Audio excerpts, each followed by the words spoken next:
town of the good, the bad, and the weird. You either live by the gun, or you die by the sword.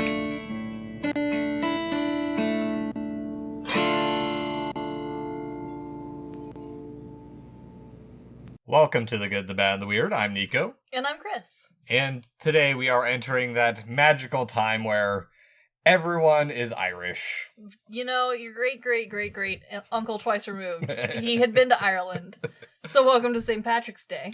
Yeah, I have been to Ireland. I am not, well, who knows? I probably am Irish with how much inbreeding there is between the islands, but... Yes. That is not Irish that we know of. There you go. Good enough. So today we are doing The Secret of Kells. This is one of my favorite movies of all time. Mm-hmm. By one of my favorite studios of all time. I'm so excited. This is one of those movies that you were telling us to watch for probably the longest time, probably since we first met. Yes, I believe so. Yeah, because that's when we started talking about animated movies and just weeb shit in general. Even though this isn't weeb, it's... Which is, I think, why it took so long to, finally sit everyone in front of the TV to get y'all to watch it. Because, it is very Irish, right? But it's not your typical, go-to... Or at least it's not our group's go-to for St. Patrick's Day. We are very hardcore leprechauns in the ghetto. Yeah. Sort of friend group. So, we never really watch, a serious one, or one that, takes any, paying attention to. Because what was the other one we talked about a little bit at one point? It was, something O'Brady and the Little People. Yes. Connor O'Brady and the Little People. That's what it was. You kept trying to get us to watch that one. I love Connor O'Brady and the Little People. And it's such a slog to get through. It is. It is, in fact, it is an old-time Disney film for those who haven't seen it, starring the great Irish singer, Connor O'Brady. And it's about him finding leprechauns. Doesn't it also have Sean Connery in it, too? It might. I honestly don't remember who's in it. It is a wild trip, but... it's something else. Yeah, our friend movie choices gravitate towards, action, horror, or comedy. Mm-hmm. And this movie's not really any of those things. No, It's just kind of pure fantasy. For the most part. Yes. And for those who don't know what The Secret of Kells is, it's an animated adventure movie about a young boy who becomes fascinated with the outside world when a master illuminator arrives with an ancient manuscript. Yeah. It's set in the old times. Yes. So, let's see, when is it set? I think it's, the 9th century, or something like that. Yeah, I have it written later on in the outline. Yeah. So. I'm pretty sure it's, 9th century around then. I'm sure they have an actual... I think it's a couple hundred years after Brave. Yeah, so, we're at the start of, early, St. Patrick is still a person who has been to Ireland and done fill in blank here. Because depending on which St. Patrick you're talking about, different things have happened. The big one, I think he's already come and passed, because that was the big introduction, and it was the... This is when Ireland was really Catholic. Very yes, and this whole movie revolves around that and that time period, with the most delightful sprinkling of actual history thrown in. But none of it's very in your face. None of it you never feel like you have to go learn anything. Mm-hmm. But boy, if you do, you're delighted by the little accuracies that they added to this. Oh yeah. And so, Secret of Kells is directed by Tom Moore and co-directed by Nora Twomey, which I apologize. I will be butchering names. There is no way about that. As Chris has described previously, my Irish names in the times I've tried to speak Gaelic, it's the most German Gaelic you'll ever hear. It is. I will do my best to pronounce things, but I've been teaching myself via the internet for many years. It's not a great tutor. No. But the screenplay is by Moore and Fabrice Zolkowski. And The Secret of Kells is Moore and Tomey's first feature film. But they had both worked on a couple of shorts before, with Moore working in the animation department for a couple shorts. Called Darkness and Backwards Boy, with Twomey as director. Zilkowski, on the other hand, has been writing primarily for television series since the 80s. His work includes episodes for Highlander, The New Adventures of Black Stallion. Yes. It stars Evan McGuire, or McGuire, Kristen Mooney, Brendan Gleeson, yes, and Mick Lally. Film-wise, these are the only roles McGuire and Mooney have been in, though they did appear on talk shows as themselves. Sure. And Moore was part of a television trivia show in the 82nd annual Academy Awards as Aisling. That's her name, right? Yeah. Aisling. Aisling. Yeah. See, I got one right.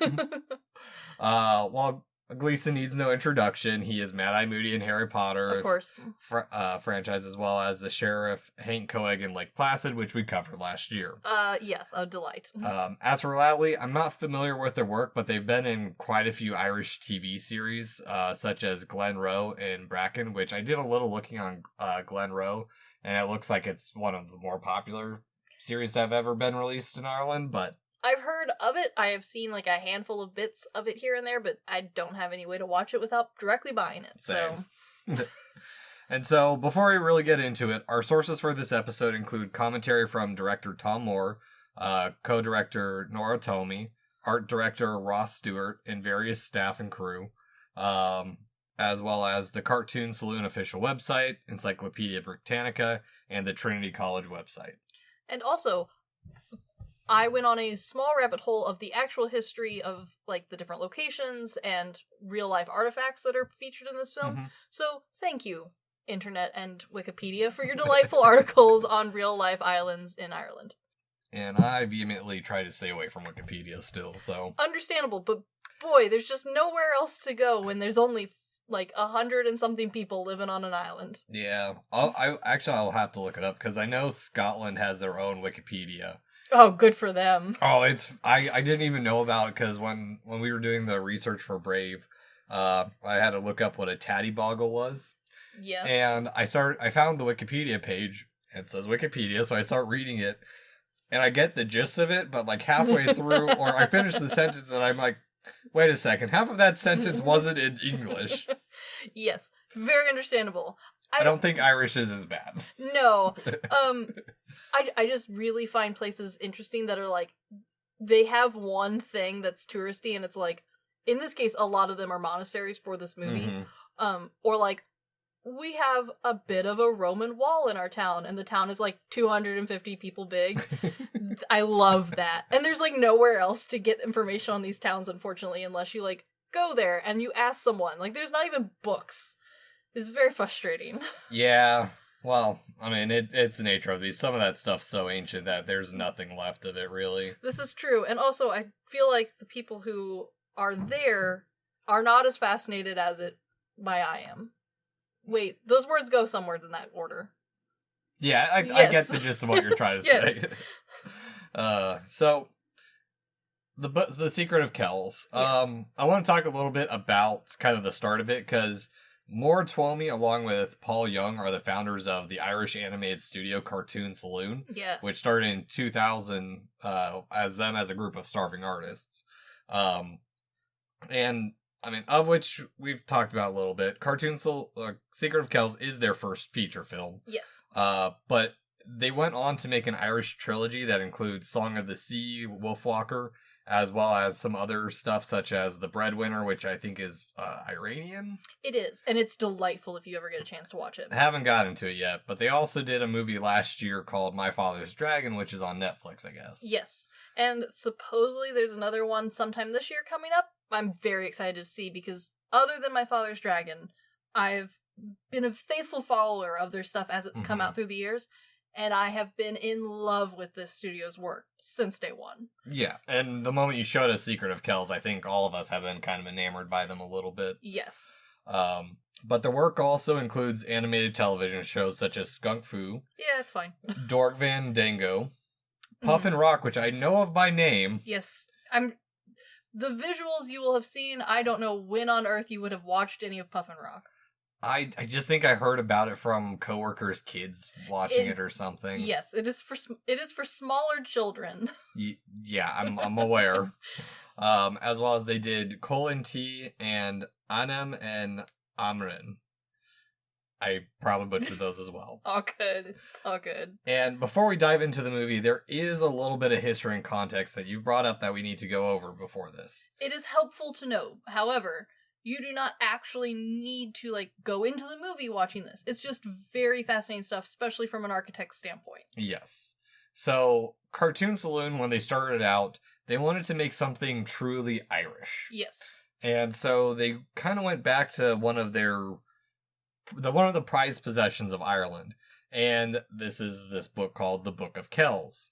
And for those who are unfamiliar with the Book of Kells, it is an illuminated manuscript done in the style of Hiberno-Saxon, a visual art style that was developed between the Irish, who are also known as the Hibernians, and the Southern England Anglo-Saxons during the 7th century. Yes. And for now, we'll get into it a little bit later, but an illuminated manuscript, according to Encyclopedia Britannica, is a handwritten book that has been decorated with gold or silver, brilliant colors, and is either elaborately designed or uses miniature pictures. Yes. And the Book of Kells is thought to have been started in the late 8th century. Yeah, there we go. And possibly finished in the early 9th century. As we'll see later on in the movie, the illumination of the Book of Kells most likely began in the Irish monastery on the Scottish island of Iona. Yes. Which, following a Viking raid, the book was taken to the monastery of Kells, where it's now housed in Trinity College in Dublin, which this is another one of those things I was so close to seeing. You didn't? And we went there, and they were closed early for some events. Ah, bummer. And it was like our last day in Ireland. So. Ah, bummer.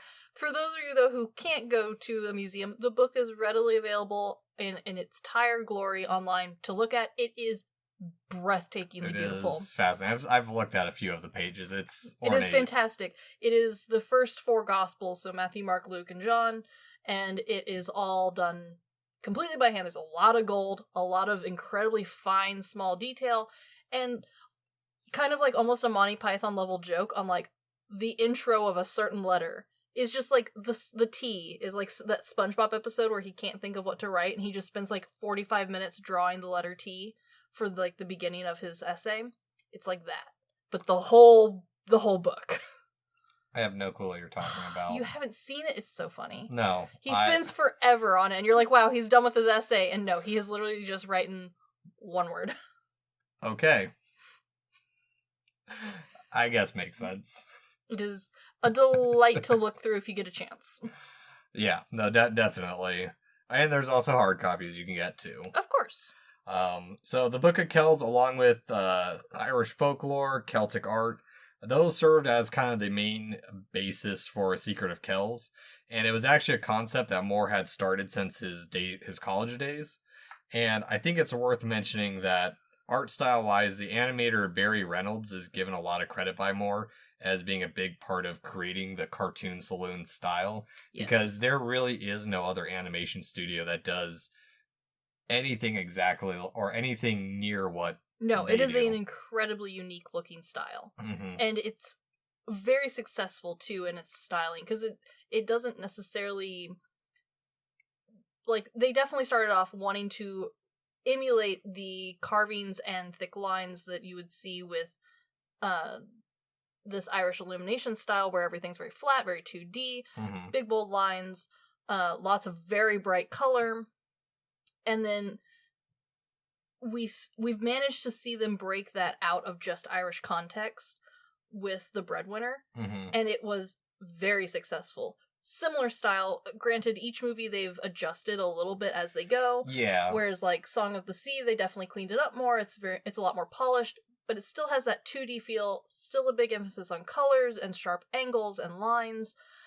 And then once we get to Wolfwalker, they do more where they play with that style, where it goes from kind of a very hard, almost print, like wood block print style, mm-hmm. mixed with the like hand-drawn, old school. Still seeing some of the rough line work sketches. Exactly. Because I have seen all three of these, and we actually both own this collection of the Irish trilogy from them, which is very, very nice set. If you guys get a chance, highly recommend getting this set. Oh, yeah, the box set is fantastic to own. I do wish that Breadwinner was on it, but I understand why it's not.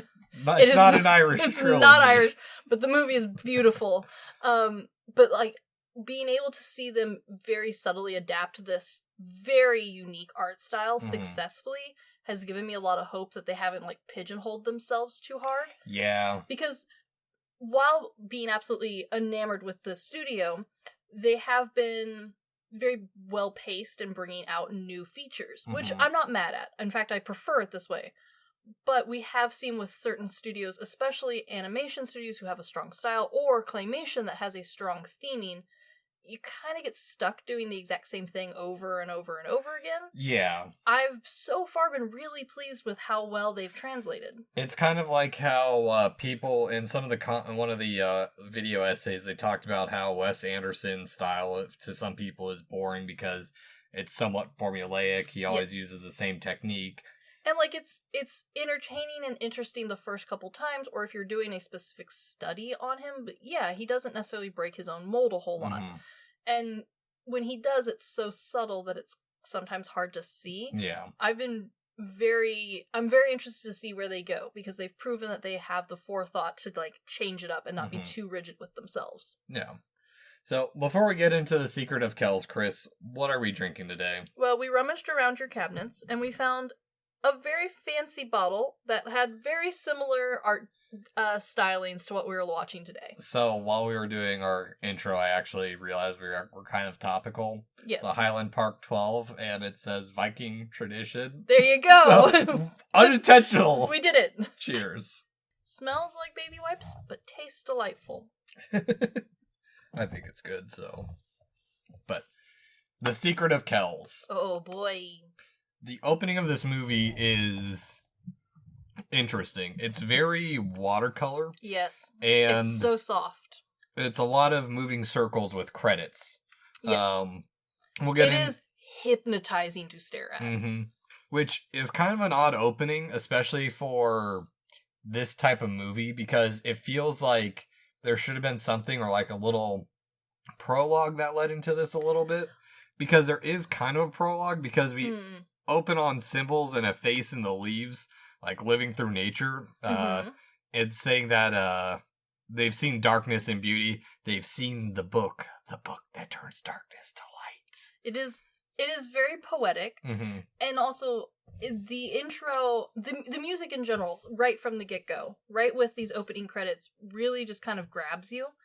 And I think that's one of the strongest points of this movie is, yes, it is a very different opening, and it's not necessarily like adding a whole lot story-wise, but boy, do you remember this. Yeah, it creates a mystery that you don't know anything about this, especially if you don't know what the Book of Kells is. And even if you like vaguely remember some of this, and even if you are interested in world mythologies or Irish mythologies, this one manages to take an angle from it that you're probably not super familiar with, which I really like. Yeah.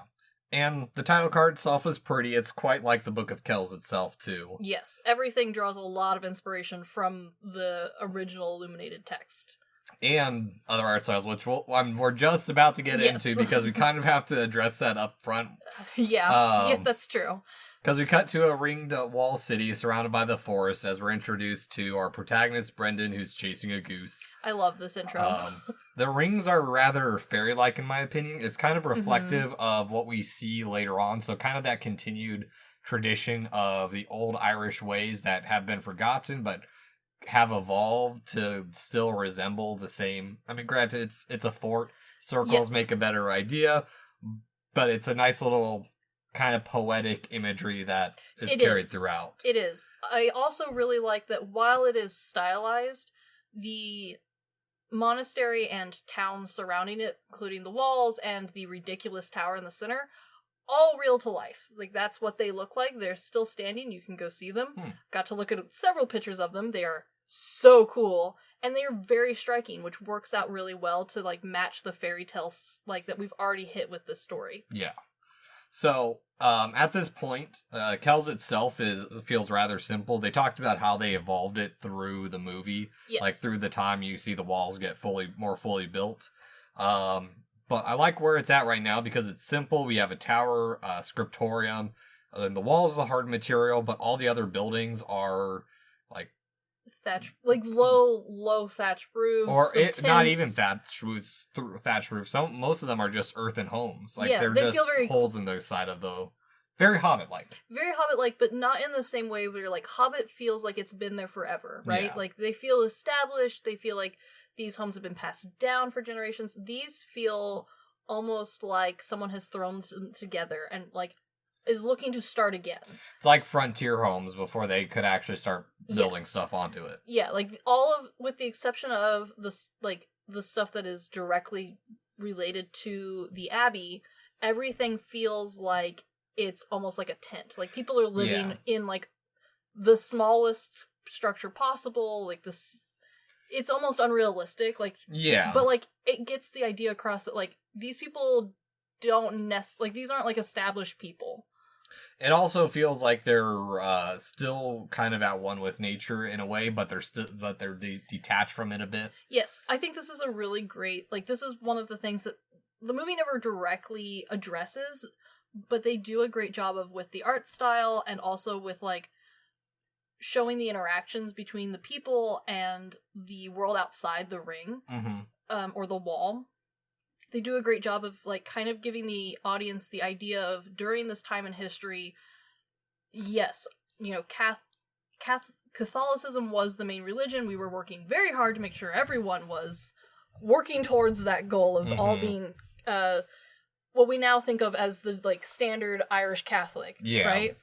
But we still held a lot of old traditions that we were just like, why would I get, like, it's not even why would I get rid of it, it's just, like, ingrained. It's part of Irish and, like, who these people are is we've always been in the woods. We've always been like using the land and like living with it, right?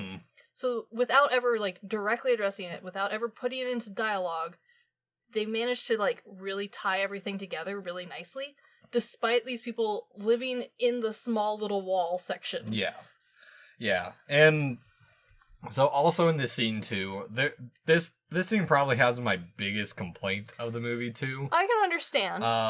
Because, it's a very introductory scene. Yeah, and it feels a little bit for what the rest of the movie becomes. There's one specific character. While I do like him, there's elements that they bring up that don't ever really pan out 100%. Like the sheep dude.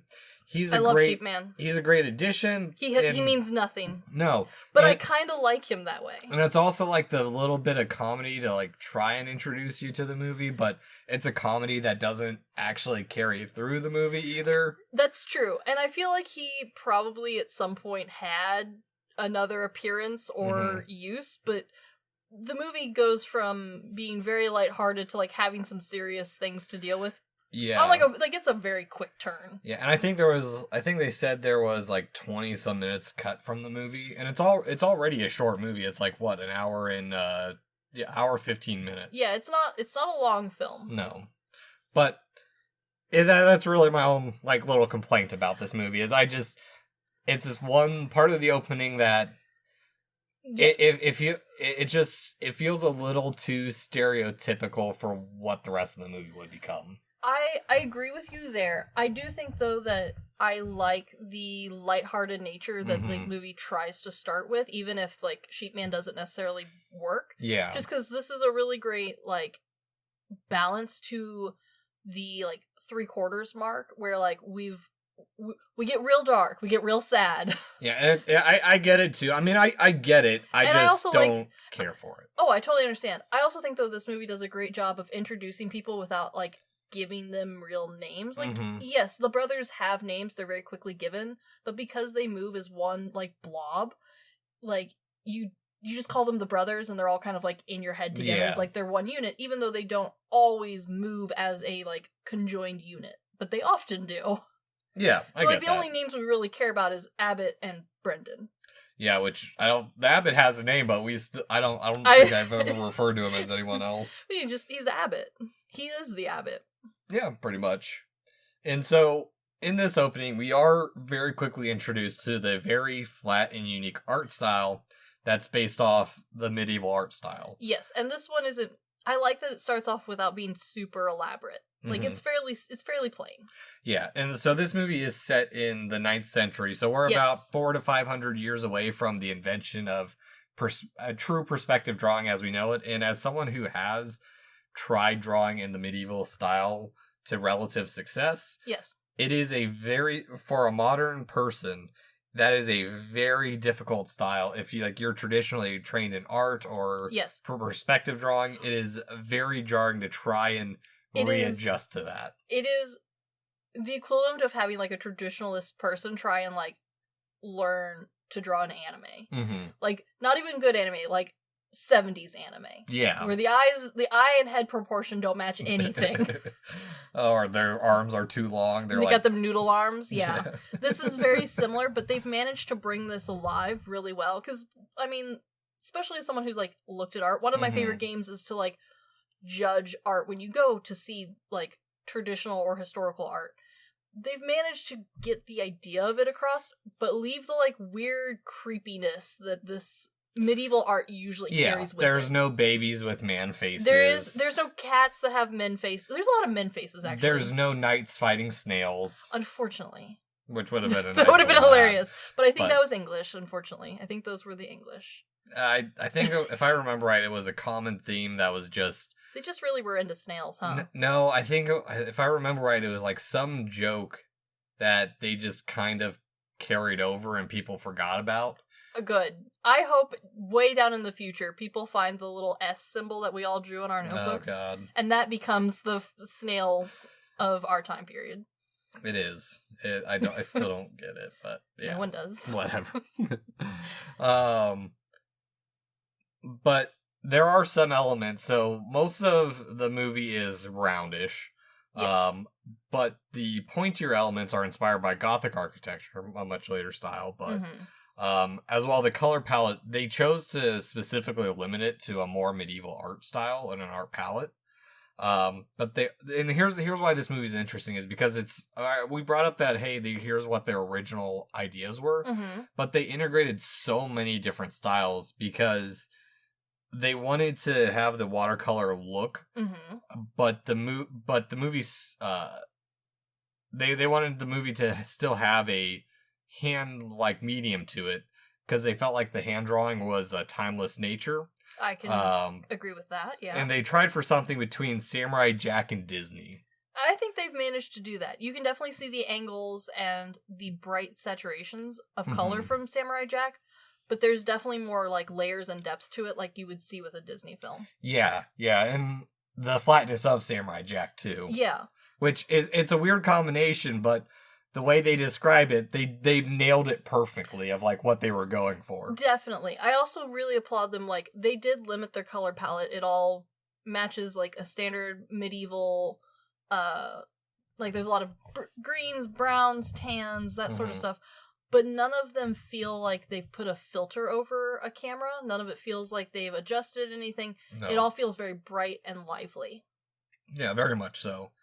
And the one thing I will say, because you do get introduced to this relatively quickly, and you adapt to it. Like it's I think by the time you're done chasing the goose, you have gotten over the like change in art style and how people move and talk.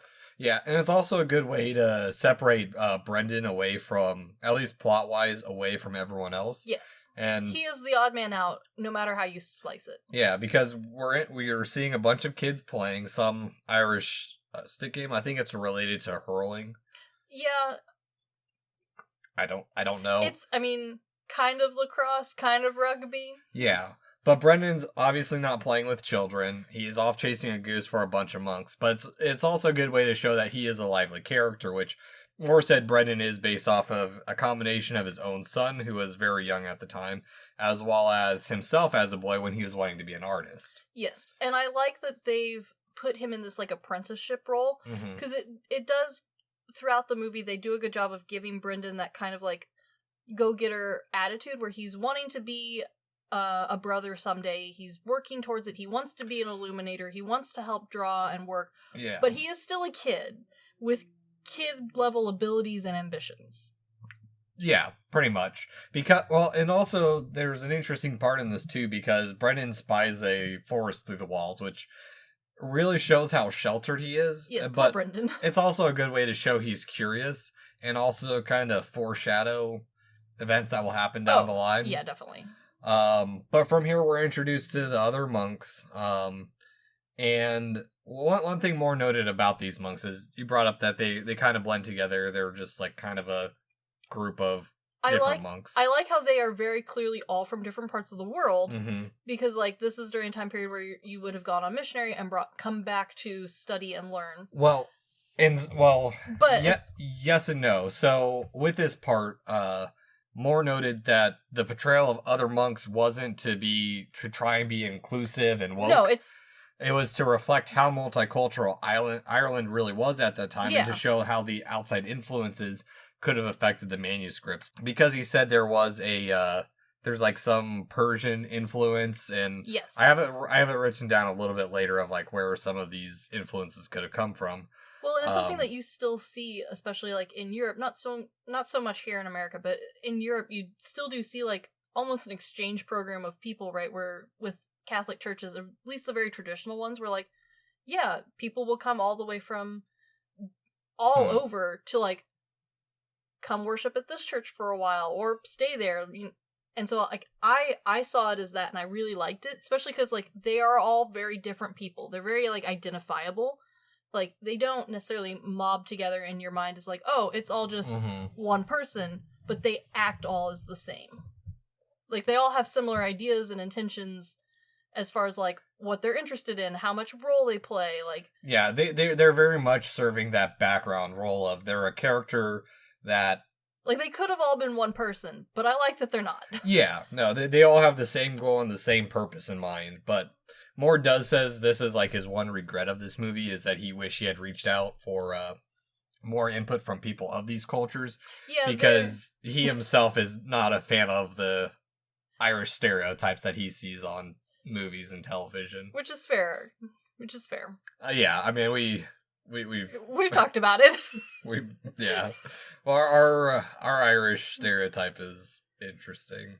Pretty much Mac from It's Always Sunny in Philadelphia. Yeah, that's the epitome, at least here. Yeah. I actually have it right here in the script. So to make this more apparent of like how largely influential and how influenced this book was, the earliest manuscripts in the Illumination style come from modern day Italy in Byzantium. Yes. So, and granted, Europe's a relatively small portion of the world, but still for that time frame, the 800s. Yes. That is a huge leap of art traveling or art style technique, and they talk about like the paper, the way it was made came from this region. Yes. And so like there was a lot of collaboration to all like bring this book about. Yes. And so we catch the goose and we find out it's not for eating as we normally would think, which I guess the intro kind of works in a way of like setting your expectations and then quickly altering them, because they're catching the goose for his feathers to draw manuscripts. Yeah, and I don't have it written down, unfortunately, but there was like an old saying like different birds' feathers were like good for different things, and so like people would keep goose and like some people would keep crow feathers specifically for certain like writing or drawing or map making, because they all had different thicknesses or a different ability to hold ink. Oh, interesting. Yeah, I know. Yeah, I remember in 5th grade, for part of our class, we actually dressed up for like Pilgrim Day and stuff, and actually we made our own quills and stuff. Yes. Like the really bad ones where like there's not a nib to it, but it's where you've just like cut the end of a feather off and called it good. Pretty much. I think they were like larger ostrich feathers. Oh yeah. That was also the year I went to England for the first time. Very good. Yeah. But we're introduced to the abbot, who's the only one in red. Yes. And compared to the other monks, he is very much the stereotypical hard ass. Yes. Everyone else seems to be very lighthearted and like almost jovial. Whereas the abbot definitely feels like the one who is the most, like, not just serious, but like the man has that like I have seen shit look from the get-go. He looks very tired. He looks like he's so tired. He's kind of done with everyone's shit, and yeah, he is also voiced by Gleason. So yeah, that helps. yeah, fantastic job in that role too. Everyone, honestly, the entire voice acting of this role, or this entire cast, is great. I honestly am surprised that none of the child actors went on to do anything else besides this one-off movie. I know, because really impressive work. Yeah, because normally when what we come across is that children are voiced by women. Yeah. Or at least, especially, like, I would expect Brendan to have been voiced by a woman. Yeah. But yeah, all kids. Very impressive. At least the two. Yeah, well, the two children. Yes. But yeah, it's a good part to like really change turn real quickly, because we're on to the Scriptorium, which is the only permanent building besides the tower. Mm-hmm. And we're really setting up the division of this world and getting to the serious nature of everything, because we're setting up Aiden and also the division between the two different types of survival that and ideologies that are facing each other. The preservation of life and the preservation of knowledge. And I think this is why the movie holds so well, is because it is dealing with a very heavy subject matter, or mature subject matter, in a fun and somewhat light way that isn't like Watership Down level of dealing with. I think part of the reason why it works is because it's not just this tough subject from a kid's point of view, but it's a tough subject from, like, totally in, like, seen and understood from this kid, right? Like, he doesn't understand, like, he's heard the brothers and Abbott talk about what's on the other side of the wall, about how there's going to be, like, trouble coming, that you can't go out there, right? But he doesn't know that, like, he doesn't truly know that. Not like how Watership Down, like, those kids have seen shit. Those baby animals have lived through something. This kid has not lived through anything. No, and I mean, that's shown in the very beginning when he spies a crack through the wall and he sees a forest. It's to him a forest. He doesn't have a fear yet of it. Yeah, he's never been to a forest. He doesn't know what a forest really is, other than it's what's outside. No, and Kells. like his fear isn't the fear of what the adults fear. It's not a realistic fear. It's just fear of that he's been told to be fearful of it. That's it. That's all he knows.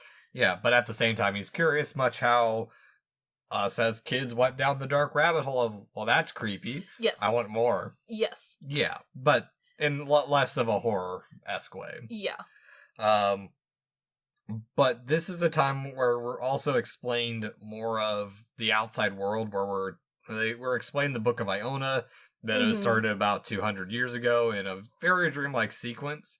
And it's an already kind of confusing lore, because they don't really know how or when this book started. They've only made the assumption that it started in Iona. I love how they, like, the brothers can't agree on, like, how the book was written, who wrote, like, what even, like, the supposed god power that was given to the author of the book, Brother Aiden. Like, if he has an extra eye, does he have extra hands? Does he have extra fingers? It was Clumkill is who they, or is it? I forget who they said was the original writer. Yeah. I think it was Clumkill, where he was. It wasn't Aiden who it was. It was the guy who started it, who had like all this eyes. like, and like none of them can agree on it, because like this is, again, before any of this is readily available. You just kind of like hear through a guy who knows a guy who might have heard a guy. Exactly. And it's an introduction to a mythical artifact that's, they know it exists, but none of them have experienced it. It's got this, if you're a sinner and you look upon it, you'll burn to death. Yes. And like but it's enough to intrigue Brendan. Who also takes a lot of this, I think, like, very, like, literally. Because, like, he holds that, like, he, like, grasps onto that, like, idea that, like, if you look at the book and you're a sinner, you will burn. And he, like, holds on to that throughout the movie. Like, he remembers that little fact later on. Oh, yeah. I mean, it's one of those things where, like, you're at that age as a kid, and you hear something, and that weird thing just sticks with you. Yeah. And, like, the adults have the ability to be like, oh, yeah, and obviously someone doesn't have, like, 20 fingers and 20 toes to help write the book. So, like, all of this is goofy. But this is a kid, and he hasn't quite gotten all the way there yet. Like, he can definitely be like, no, someone doesn't have extra third arm to write a book. Well, but you might die. This is also in an era where people did think that. Hell, I don't know how accurate it is, and granted, it's based off a manga.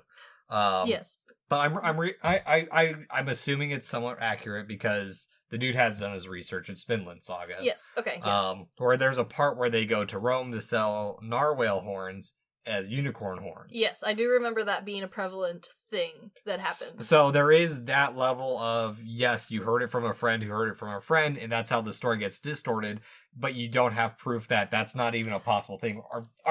We're not even in the age of alchemy, really, yet. That's true. I think this is something that sets us apart from, modern times and historical times, is we now have the ability to, fact-check ourselves fairly easily. And even if we can't, look up that one specific thing, we have enough surrounding information to make an educated guess.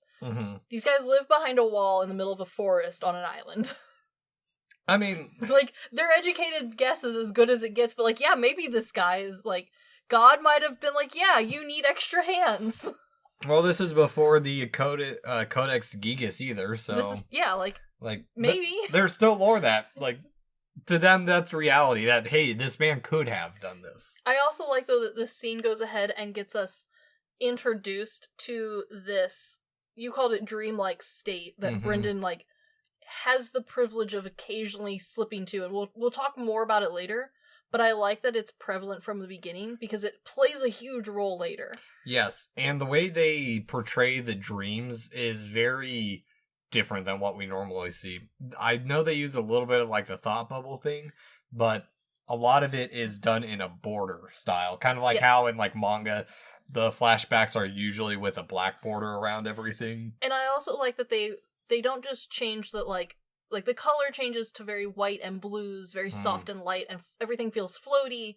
We get rid of a lot of the stuff. There's not a lot of background, there's not a lot of foreground. There's just kind of Brendan and the thing that he's thinking about floating around in there. Yeah. But they also change the sound. They don't necessarily change the music, but they add this little, bells tingling throughout, so that way you're very, aware of it, because that noise is going to come back later in the real world, and that's going to all tie it together. It's very detailed, and I love it. Yes. And the border is very much from the beginning of the movie, where it's a lot of curved shapes and circles that were found in old Celtic or pre-Celtic art and everything. And something that we'll see later, and if you want to Google, you can find a lot of these symbols and shapes that throughout directly out of the Book of Kells. Yes. On one of the pages, it's there somewhere. Even Brendan is kind of based off a page in Book of Kells. Yes, which is really fun. Yes. And speaking of this dream sequence, which I'm not surprised you picked up on something I didn't, because you've watched this movie obviously much more than I have, and Brian is a music nerd, so yes, he picks up on that bullshit too. But we learned that Iona is Iona is freer, but they're also more easily open to attacks, because this is still the age of the Vikings, where we get the Vikings appearing in the dream. Yes. And they appear more like evil spirits at this part. As well, their art style changes a bit. They're very harsh and dark. Yes. I like it. How they try to explain it is they tried to portray the Vikings as more of a woodblock style with angles and curves, but also painted a bit rough. As well, they didn't want to go for a realistic depiction, but instead more of how people would have seen their time's boogeyman, basically. Which, especially for Brendan, would have been accurate. He's never seen these people before, but he has heard people who have come to Kells talk about how, yeah, these giant men with axes came and burned our whole town, and slaughtered everybody. Yeah, and it ties into the older monks having their thoughts of how the Book of Kells was actually created, and who the creator of it. It ties into that mythology of no one really knows. Hell, look at taxidermy from barely after that time frame of people trying to put together a lion. Just even I love looking at the sculptures and paintings of this time period too, because the taxidermy at least got somewhat close, because we at least had part of the animal. Good God, the art is off the frickin' walls. They don't know what any of this actually looks like. They've had a sailor who's been on a boat for God knows how long, describe something he saw once. Yeah. And maybe he didn't even see it. Maybe a guy that he met at port saw it, and that guy described it to this guy, and now it's been months. Did you recently hear what they think they figured out what the sea serpents were? What did they think the sea serpents are? Whale penises. Okay, you know what? I'll take it. Because there are species of whale, I can't remember which ones, that mate in pairs. Or yes. threesomes. Yes, to hold the other one up. No, and no, not necessarily. While one of them's waiting, he'll breach with only his dangly bit up above the water. You know what? And if you've been on a boat for God knows how long, and maybe you need glasses, but those haven't been invented and are available to you yet, sure. Yeah. Giant seal. It's a believable theory, I think. You know what? Everything at this point is. Depends on your mindset, yeah. But also, to tie back into the dream borders, those change from rings to sharp lines and like spearheads coming into the dream itself.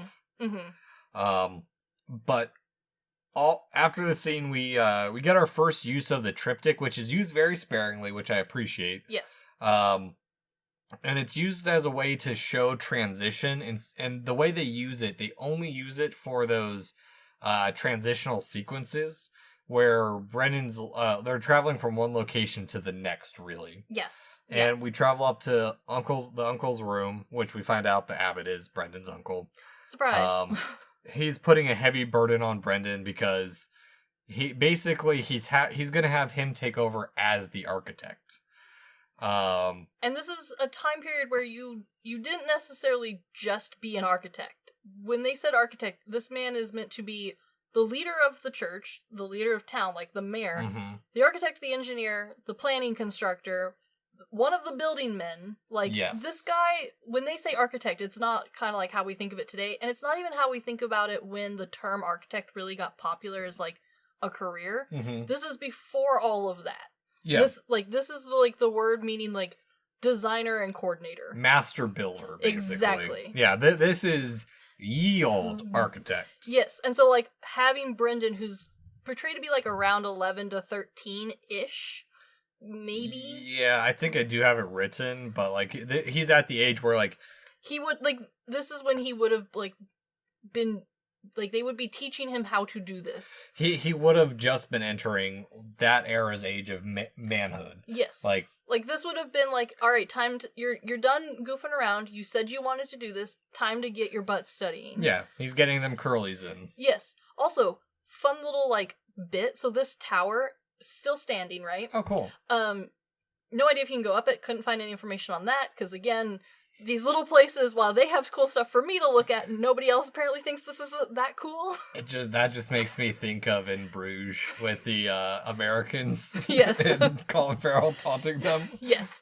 But so this, like, town idea of having, like, a ring with a tower in the center is kind of like the lookout point and also, like, the central hub is this isn't the only instance of that. It was fairly common. This one is kind of special as, like, for how tall it is. It stands at 92 feet high. Pretty tall. Yeah. No. For those who don't know, like, up until, what was it, the Industrial Revolution? Yeah. Our first skyscrapers were 3 to 4 story buildings. Yes. And, like, we thought ourselves fancy. We're talking, if your average, like, floor to floor height is what, 13 feet? If generously, yeah. Yeah, that's still a tall fucking building by today's standards. And so normally these towers had 4 windows, north, south, east, and west to kind of look out. But the Kells Tower is special because it has 5, because there's 5 roads. So instead of aligning north, south, east, west, it aligns with the roads that eventually would have led into the town. So, like, this tower, while, like, super fantasy and, like, I love that we get a good view of it, and it stands so much taller than everything else. I like that there's, like, they did enough research to, like, not be blowing it too far out of proportion. Like, it's not Rapunzel's tower or nonsense. Like, this is fairly accurate. Okay. Yeah, that's interesting. I didn't know that. I did zero my focus was more on the art and the history of the art and not the actual building itself, as it probably should have been. But... It's okay.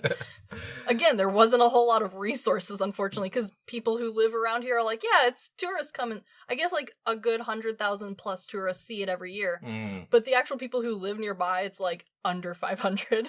Interesting. Also, back to Towers, Brendan Gleeson's also in Bruges. Of course. I cannot recommend that movie enough. I absolutely love In Bruges. I forgot to bring up in our last episode that the little man, or the little person in Bruges is also in Howard the Duck. There you go. Now you know. Yeah, so we've had like 3 episodes where I've brought up In Bruges back to back to back. I'm going to have to get a separate shot glass just for In Bruges. Maybe. Back to Brendan and his troubles. Yes. I think this is interesting too because how consumed his uncle is. His entire room is the plan of Kells, drawn out in chalk or some type of paint, and there's just you can see it's consumed his life to the point where it's like his workspace is his living space. And yes, and like you can also like I like the detail that they've shown that like he is incredibly focused on the wall. Like the people are still living in like half of them live in like actual tents, and like the rest of them are like some mud and some straw. And he's like, no, we have to work on the wall. You don't understand. Yeah, he's very. This movie does a very good job of pitting 2 very drastically different sides. Yet we'll get to that soon. Yes, but like I like that also. Like even though Abbott is clearly like paranoid about having the wall done, it is done in a way that still feels like he is trying to do what's best, and like you really do see his side as like, why don't other people understand that like we are on a ticking clock? He knows it's Majora's Mask, basically. Yes. The Vikings are the moon, and he has seen the moon. The moon is smiling down upon him. He is basically Zelda in this movie. Yes, but like... Or people are gonna ridicule me. I fucked that up. It's Link. It is not Zelda. No, Zelda's the little boy that runs around on the horse, right? Chain gets transformed into horrible creatures. Yes. No, I know what you meant. But like, I also like that the 2 sides of this are also like, the brothers clearly have like run from place to place, and that's their game plan is like, no, we'll just move, like we'll just keep running. Well, and Abbott's like, no, we are gonna build this wall, and that's gonna keep them out. Well, it's even told that the reason Brendan is even here is because his uncle saved him when his parents were killed by Vikings. Yeah, so like Brendan's uncle is like, no, our last stand is a wall, and everyone else seems to be content with like, we should just keep running. To a point. I think everyone in Kells has their faith in the Abbott that this wall is going to hold. Oh, no. And, like, that's like another, like, good point is, like, especially the townspeople, while never actually saying so, clearly, like, do put a lot of faith in Abbott. Like, they all put in to help with the wall. Like, it seems like everyone's really, like, gung-ho for, like, no, the Abbott's a good leader. Yeah. But like, at the same time, the Abbott kind of is a bad guy in this movie. To a point. I wouldn't... Like, he's not, like, a good guy. I wouldn't. He is a minor antagonist. I'll say he's, but I won't say that he's a bad guy. No, he's trying to do what he thinks is best. And he is like, this is like one of the best character examples that I can think of, where like it is incredibly clear, but also his actions have direct consequences, and like you can see those throughout. Where like he's the epitome of that, saying like, no, he was just trying his best. He was trying to do what he thought was best. And from the get-go, you get that with Abbott. Like, you don't get any soft fluff to go around him. No. He is, from the beginning of this movie, a paranoid hard-ass, but he does seem to be passionate about, like, Brendan and the town. Yes. And, I mean, that feeds into Brendan's dreaming. I mean, it's a good way to... The way they use the dream sequences is a good way to show how impressionable a youth can be. Kind of in a similar way of how, like, Jojo Rabbit was kind of a commentary on how youths can be in following whatever authoritative figure is near them. So we have in a very quick time frame in this movie, we go from Brendan dreaming about St. Columkill and how the hell he wrote this sacred book to immediately his dreams and the borders around his dreams are corrupted by fears of the Vikings. Yes. Yeah. But Yeah, it's a very interesting building to this movie because I can see this movie as like watching it as a kid, seeing the abbot as a really bad guy. Yeah, because I mean, like, especially like from a like kid level watching, the abbot does do a lot of things wrong, and he handles things like a sad, hurt adult. And Brendan is wonderfully done as a kid. Like, he is a mature kid, but he doesn't perceive things as an adult would who's, like, pretending to be a kid. Exactly. Like, he sees things and understands things, thus shows you things as a kid. But all of this is cut short as someone with a white cat arrives. Yes. And we my are hippie friend. Yes. A religious hippie, I guess. Where we are introduced to Aiden and his cat, Pongerbon. I love this cat. Of this whole movie, I love this cat. Pongerbon is the only real character that we 100% know existed. It comes from a 9th century Old Irish poem, which, might I add, was written in what would be now Germany. Yes. About a monk's cat. Yes. Named Pongerbon, and how the cat's dedication to hunting and murdering mice was equal to his own, like, writing and studying religion. Yes.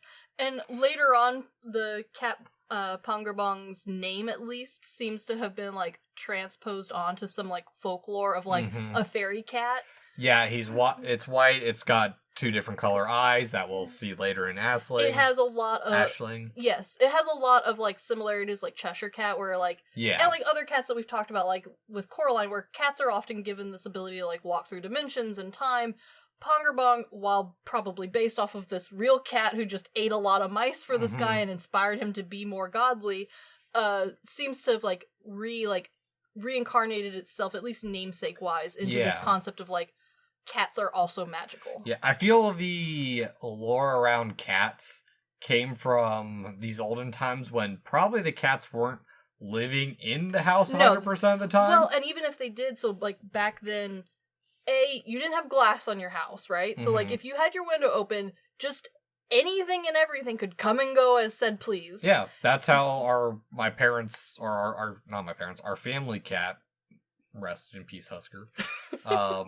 That when we lived in Italy, that's exactly what would happen because we couldn't keep her inside and it'd be too hot. So we'd open the door and she'd get out. Yes. That's how multiple dead animals ended up in my mom's towel basket. Yes. With their heads removed too. Of course. Like, it wasn't like she brought them to, like, feed us. She purposely hid them. Those are for her later. Yeah. Yeah. Well, and even then, like, the idea of having, like, this impeccably clean indoor-outdoor animal idea, especially how we see it here in, like, America, Canada section of the world, where, like, the inside is very clean, and if your inside animal is an inside animal, it is a clean inside animal, for the most part. Well, okay, so I'll argue that a little bit. In German, an animal is Tier. Yes. The word for pet is Haustier. Yes. House animal. Yes.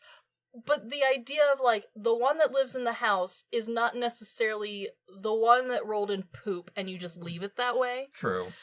Whereas that's kind of more of a more modern thing. At least we know from, like, medieval times. Livestock lived inside with you, because, like, you're not building more than one building, right? Yeah. So, like, cats probably just literally did come and go. Like, there was probably a lot less, like, Hobbes-style cats. Hobbs is a fat bitch. Hobbs is a fat bitch and would not survive in the wild by herself. Well, she doesn't have front claws, so yeah, she would. Well, even if she had front claws, Hobbs would be rolled down a hill like a snowball. She's a very sweet, kind lady. She'd clean out. Yeah, she's a very sweet, kind lady who would rely on other people to feed her. That's how she lives, exactly. Yes, she's not catching anything for herself. There was a lot more independent animals as opposed to, like, yes, this is my herd of 20 cats. I feed all of them myself. Most of the cats probably fed themselves. And so, like, this cat is shown just walking and following this guy. It's probably exactly what happened. Cat's just following this man around. Yeah, it makes me think of, like, how, like, anime they have, like, cats and stuff run on people's arms, which, if you've ever tried that is very hard to do unless you're pretty strong. Hobbs is a fucking pin needle with a fucking rock on top of her. Such tiny little pointy feet. We've been talking about cats too long. Well, I'll post a picture of Hobbs and her dainty little pear-shaped body with tiny-ass feet. Pongerbon's name means wandering white, I guess. And Aiden is like this religious celebrity in his circle. Like, everyone has flocked to him. But what I like about his character, too, is from the get-go, he's very open. He's talkative to people. Yes, he's very friendly. But when Brendan is kind of left behind by the rest of the group, Aiden is much more open to him. Like, Aiden very much is like one of those people who's like, oh, I see myself in you. But I like that Aiden at no point really feels like he's kidifying anything for Brendan. He definitely feels like he's trying to, like, help Brendan mature and become, like, one of the brothers, become Abbott when Abbott's ready to pass on to him. Yeah, well, okay, so we'll get into that because it is very much dueling father figures. Yes. And I'm not saying that the monks are mean to him. No, but, like, there are a bunch of adults fanboying over this other famous monk, and Brendan's a kid who's only ever heard stories and really doesn't know who this guy is. He's heard, like, maybe a few tales, but, like, these guys are fans. They have heard, probably even seen his work. Yeah. Well, and we also learned in this that I was right, that the book was started by St. Columkill. There we go. Okay. So I was not wrong. I do remember stuff every now and then. The 3-eyed, 12-fingered, 3-limbed Columkill. Yes. But yeah, I like this moment because it really does show how out of place Brendan is. Like, he doesn't play with the kids. He doesn't really fit in with the other monks. They still look out for him, but his uncle is very much demanding and is pushing his ideals and goals on his, basically, son. Yeah, might as well be son. Yeah. And in all this, the abbot intervenes to focus on his goals for the wall. He's like, Aiden, come here. I'll show you the plans for the walls. I want your opinion. Yes. And Brendan's sent to feed the cat. Brendan's immediately dismissed after his curiosities perked. And Brendan is treated more like a worker more than anything. Yeah. And I mean, he is in an apprentice level. Yeah, but he doesn't want to be. Yeah, I mean, it feels weird for us, but we have to remember that people did grow up fast back then. This is actually where I do have it written. Yes. Brendan is 12. Okay, there we go. So, you know. And yeah, like I said, he's old enough to at least be starting, like, serious apprenticeship. This is a kid who's been, if he was working on a farm, he would basically be a farmhand at this point. Oh yeah, no, like even nowadays, 12-year-old can very easily learn how to drive around and go get stuff if needed. Yeah. Like, they're responsible enough to start really taking on some roles, but also they're still a kid. Like, yeah. They're not an adult. No. And Brennan sneaks up to the tower to bring the food because Pongerbon falls off after him, I love the snarky look that Pongerbon gives him when he's like, feed the cat. And the cat's like, do not touch me. Yes, as all cats are. But I like this part because also the way they've portrayed Aiden and the abbot is that they use the drawing of the city to draw the distance away from them. Because they're on opposite sides of the city. And it's really just... And it's also a dark scene, too, so it's showing that, like, hey, things aren't great. And also, Aiden fleeing the Vikings, the fear is that he's led the Vikings to them. Yes. But it's also kind of a prophetic warning against the abbot, too, of, like, hey, maybe you're focusing on not exactly the right aspect of what you need to be focused on. And I do like that there's never really given, like, a hard, if this... then you will succeed. Like, it's not like the movie portrays our newcomer as, like, knowing all, as, like, being, like, correct in his ways.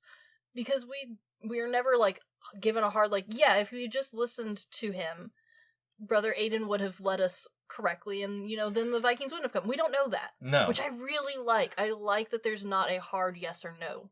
Yeah, it's just... one thing leads to another, and it's just the uncertain nature of the world they live in at that point. Yes. I also like that from the get-go, the visual, like, character stylings of the two, like, help define them. Brother Aiden goes by Brother. Dressed in red too.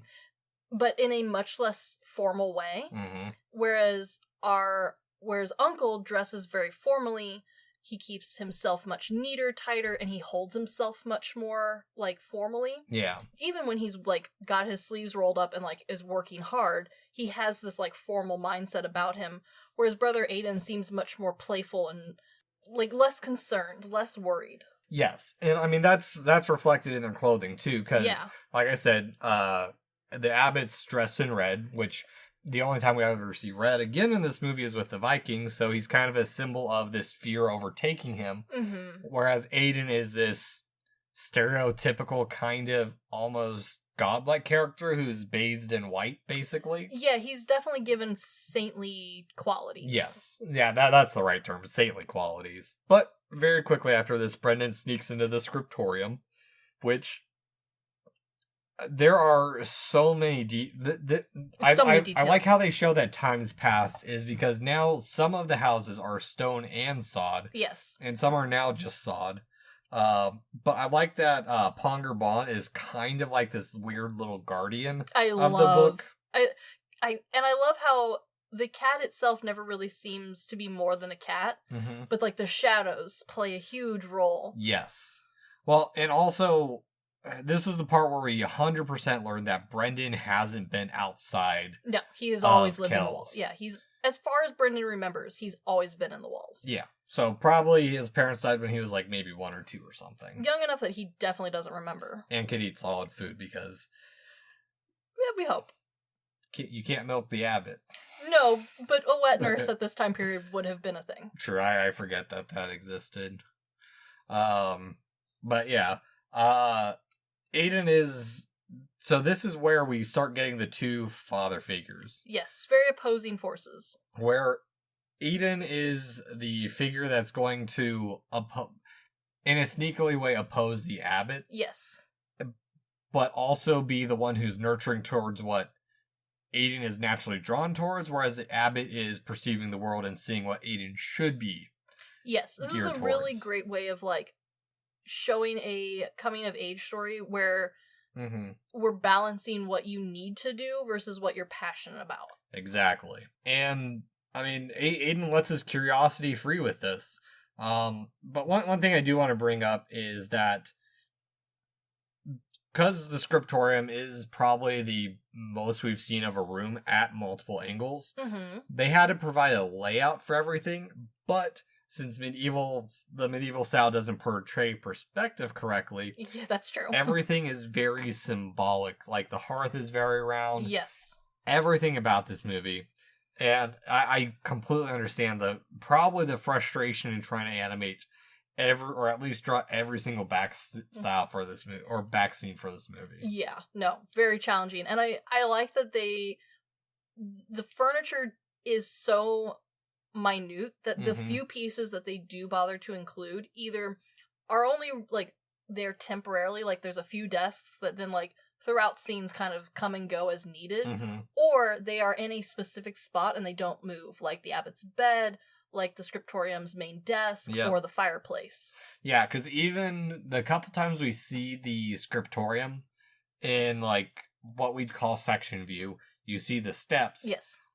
But the distance between those steps doesn't translate when you see it in a elevation view. Yeah, the front on look. Yeah. Yeah, definitely. They did a great job of doing their best and like making these rooms relatively the same each time you see them. Very, very good job. It's very impressive. Like I said, I have tried to imitate this style a couple years ago, and man, it was the hardest thing. And I still have a couple pieces I really want to do in this style. But it takes so long to, like, re-warp your brain into this. Exactly. And it is a very hard thing to unlearn perspective. Yes. And also then to add in the amount of details that, like, even though the movie, for the most part, does a good job of trying to, like, weed back how much detail there is, they do a great job of, like, putting them in as much as they can without making this busy or, like, distracting. Yeah. Because, like, medieval stuff was not minimalist by any, like, stretch of the imagination. More everything. More doodles around the edge of the drawing, more lines, more little bits. I would say, architectural at least, the epitome of this, and I know it's not a medieval style, but Antoni Gaudi's Yes. Sagrada de Familia. Yes. That they would have been all over that. Yes. For those who don't know how impressive, like, everyone looks at the Sagrada de Familia, it's taken a couple hundred years to build fully. We're still not done. We're getting there. We're like getting 3 close. or 4 years from it. I am so excited. But the thing about that is, for those who don't know about it, it looks impressive from the outside.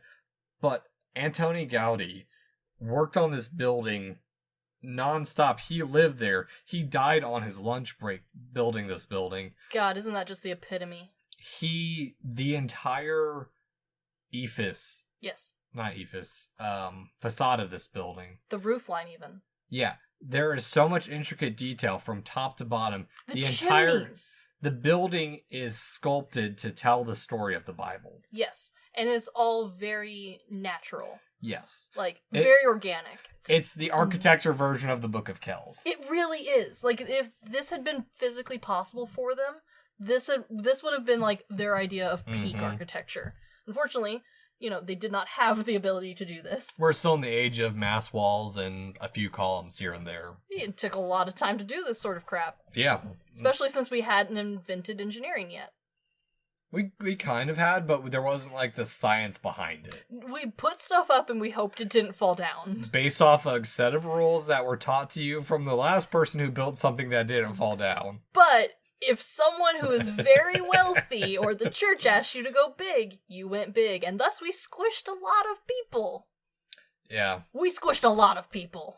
Yeah. Oh, I did also learn, there's a lot of shit buried under Notre Dame recently. Oh, fucking course there is. Yeah, when that spire fell, they found some coffins and some burial grounds. Of course, okay, but literally all of Paris is built on top of shit. True. Like, where are they gonna dig? True. But back to Kells. We get really right into the book. Aiden is very grounded, and we, from the beginning, very much see that Aiden sees himself in Brendan. Yeah. When they start talking and flipping through the pages, the dream symbols appear again. Yes, Brendan is enraptured by this. Yes. And we get to the key row page, which is the big, like...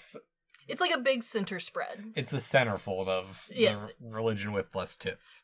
Think of it as like the front cover or like a picture page that would have been. So like something important in the story is happening. So like...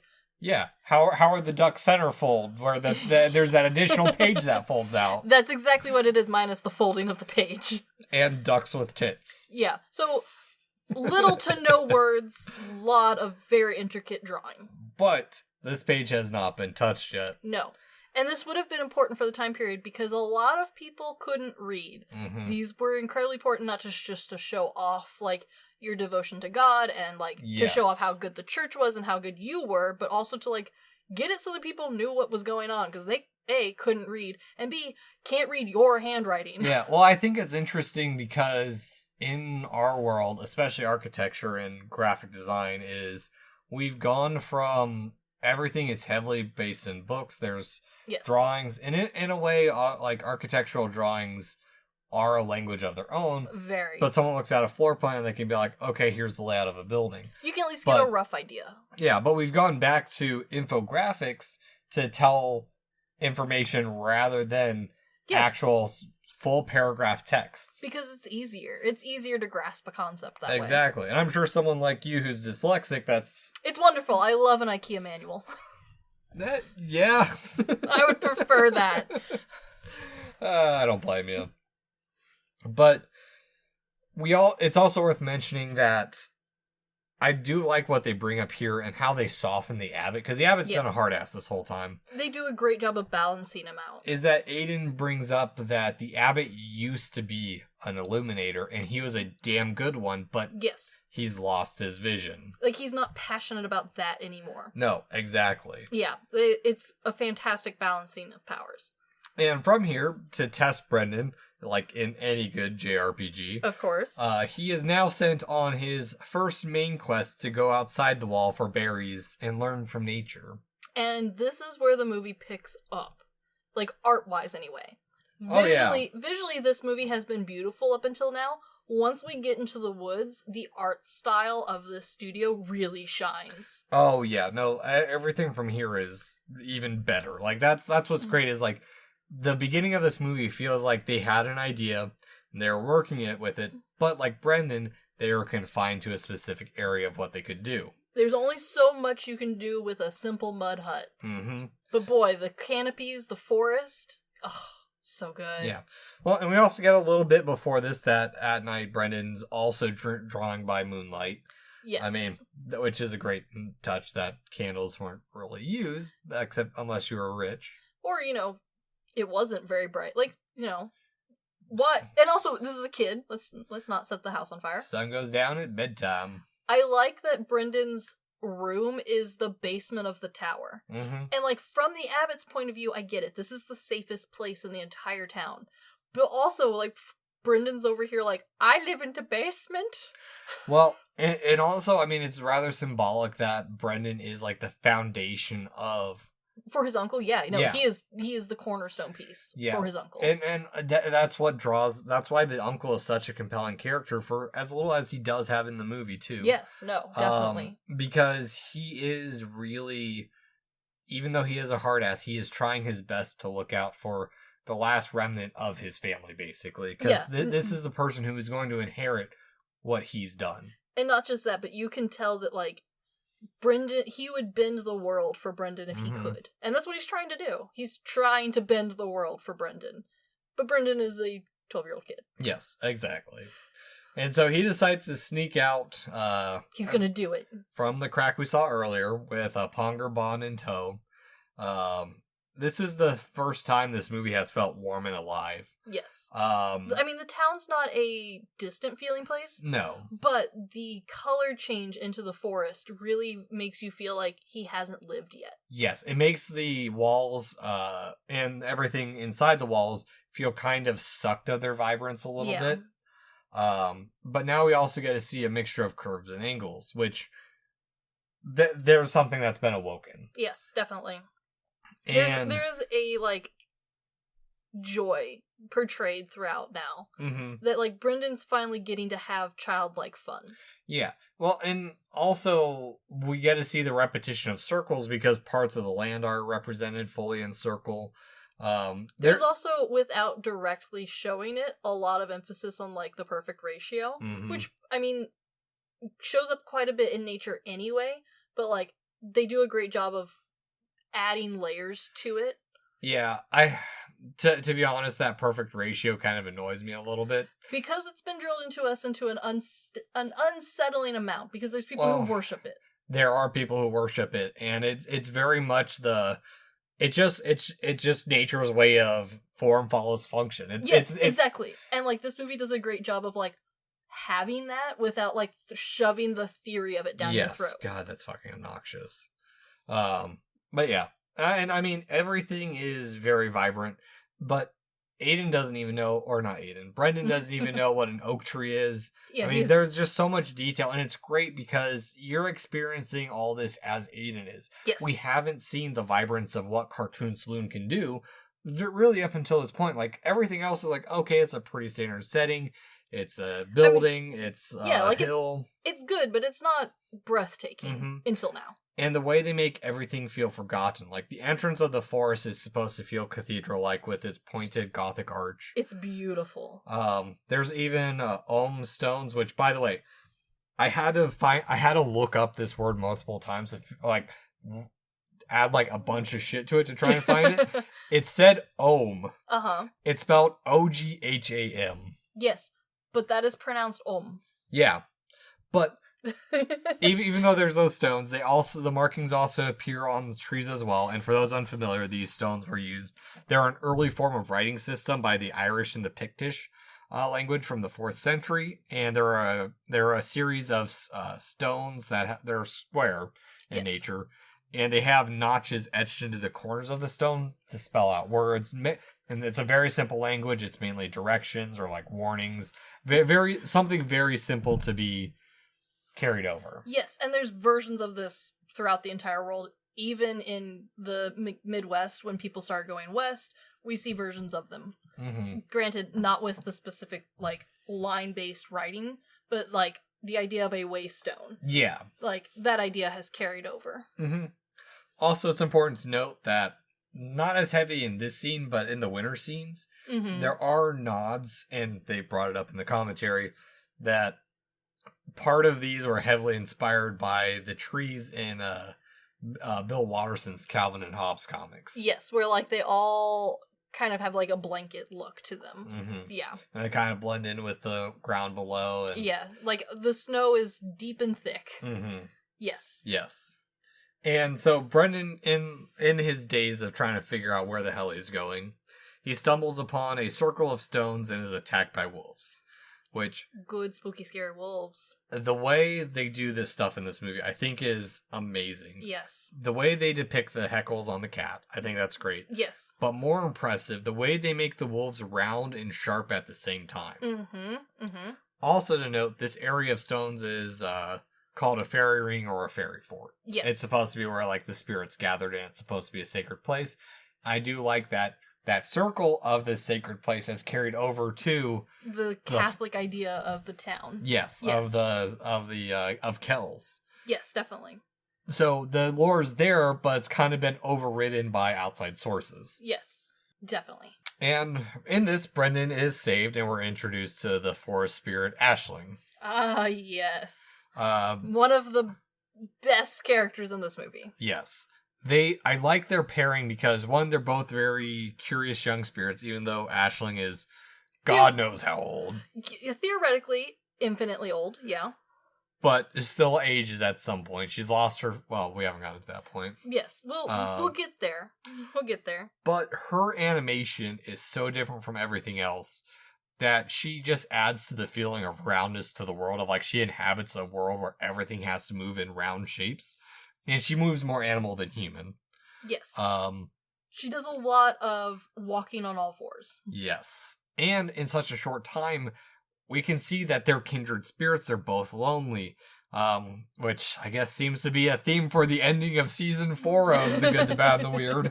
Yeah, it does seem to be. Which, by the way, we have been a little bit more cautious or more aware of our trends for the start of season 5. So... we'll try. We're going to be in the UK and Ireland for a bit. Yeah. Not actually physically be there, but... I wish. In the realm. But I do also like that they use the mist as a way to distort Aisling and keep her interesting and kind of aloof as a character. Very much like Pongar Bon. Yes. And I don't know. It's just something that I think that's great that Cartoon Saloon does is... it's very much in the realm of, like, how Miyazaki does his animated movies. Yes. Where just because boy meets girl, they don't have to be a couple. No, they just learn from each other. Yes. And so because they were very well aware of that, Cartoon Saloon decided to make Aisling more of a little sister, which is inspired and based off Moore's younger sister when she was a kid. Yes. And I do like how they start off as enemies, kind of, or at least Aisling's very cautious. Yes. Because presumably Brennan's people are the people who brought kind of a doom to her people. Yeah. But they very quickly become friends, and she's like, okay, I'll take you and show you the berries, as long as you just leave my forest alone. Yes. And then this is where we get the, like, confirmation, like, she at no point, like, hides that she is not a human. She is a fairy of some kind. And this is the part where I like that they have very seamlessly blended a couple of different mythologies together to create this character. Mm-hmm. So her name references one type of fairy, right? Like, it's like a poetic fairy, usually adult style, meaning like dream or vision. Usually kind of floaty, comes to you like as like inspiration almost. A muse. Yeah. Whereas the like character that she's kind of based off of, we would think of more as like what we think of as like a mix between a god and a fairy. Mm-hmm. Later on, we like they get translated into fairy in folk worlds, but like God kind of references like their powers a little bit better. And that's why like she is kind of just there. She doesn't really have like this hard to find that we know of anything today. And that's why she works, because she doesn't have these rules that we know of. Like, she's not a fairy with wings. She doesn't, like, seem to just be one specific type of animal. Yeah. She is nature. She is the forest, yeah. Yeah. Well, I also like this scene, too, because it really shows how disconnected Brendan is from the rest of the world, because she's like, oh, I bet you've come in here to get some food. You're hungry. You're trying to feed your family. It's like, we've already got that shit in Kells. We got food. Why would I be here for that? And she's like, oh, okay, well, I guess you're kind of cool then. All right, as long as you don't take anything from But me. it also shows that at this point, Brendan is so disconnected that, like, he doesn't... There's that disconnect of, like, hey, we tame nature to feed us. And it doesn't even really seem to hit Brendan that he's made friends with a fairy. No. Like, he definitely isn't stupid, but he also doesn't seem to be, like, enthralled with the fact that she's not a person. Yeah. He's just excited to have a friend. Yeah. So, again, a kindred spirit, as he's seeing in Aiden as well. Yeah. But I also like this part, too, because as we're traveling through the forest, we get this mix of the ancient and primitive structures all around. Mm-hmm. The trees are magical and much larger than we would normally think, and they're full of Celtic symbols. Everything seems to move and breathe. Yeah, there was a fun play on the flattening of the perspective. This actually kind of reminds me a little bit of the Van Gogh portion of Akira Kurosawa's movie Dreams. Yeah, it does have similar vibes. Yeah, and just the vibrancy of this whole area compared to Kells.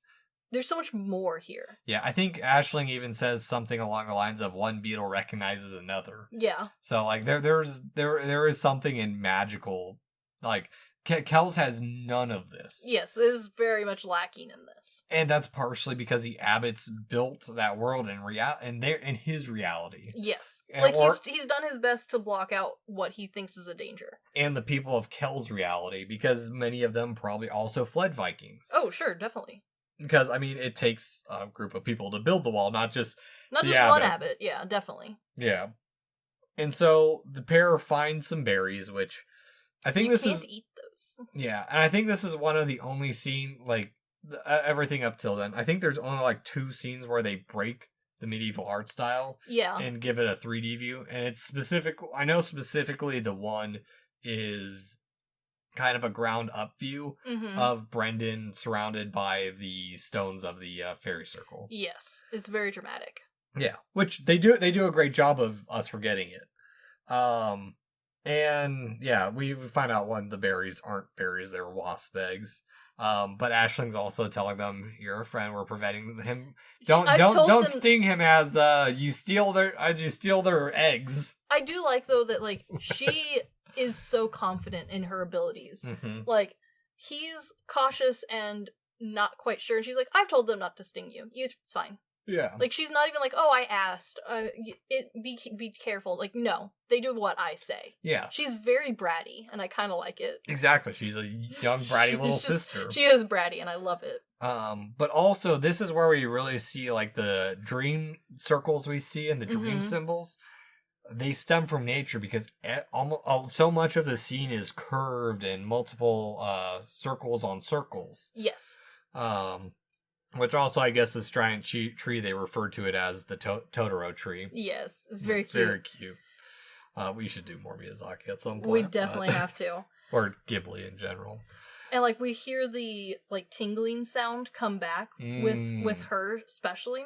And this is where, like, while they don't necessarily directly come out and, like, tell you, this is one of my, like, little theories that I've decided to accept and run with, is the character and the creature that she's based off of, they have this idea that they don't live in our world, they live in the other world. Okay. And so, like, the idea that, like, we're being told when the other world is being seen is through these little tinglings, through the little transition of the, like, dreamlike swirls and bits. Oh, okay. Which would explain where Brendan goes later on in the film.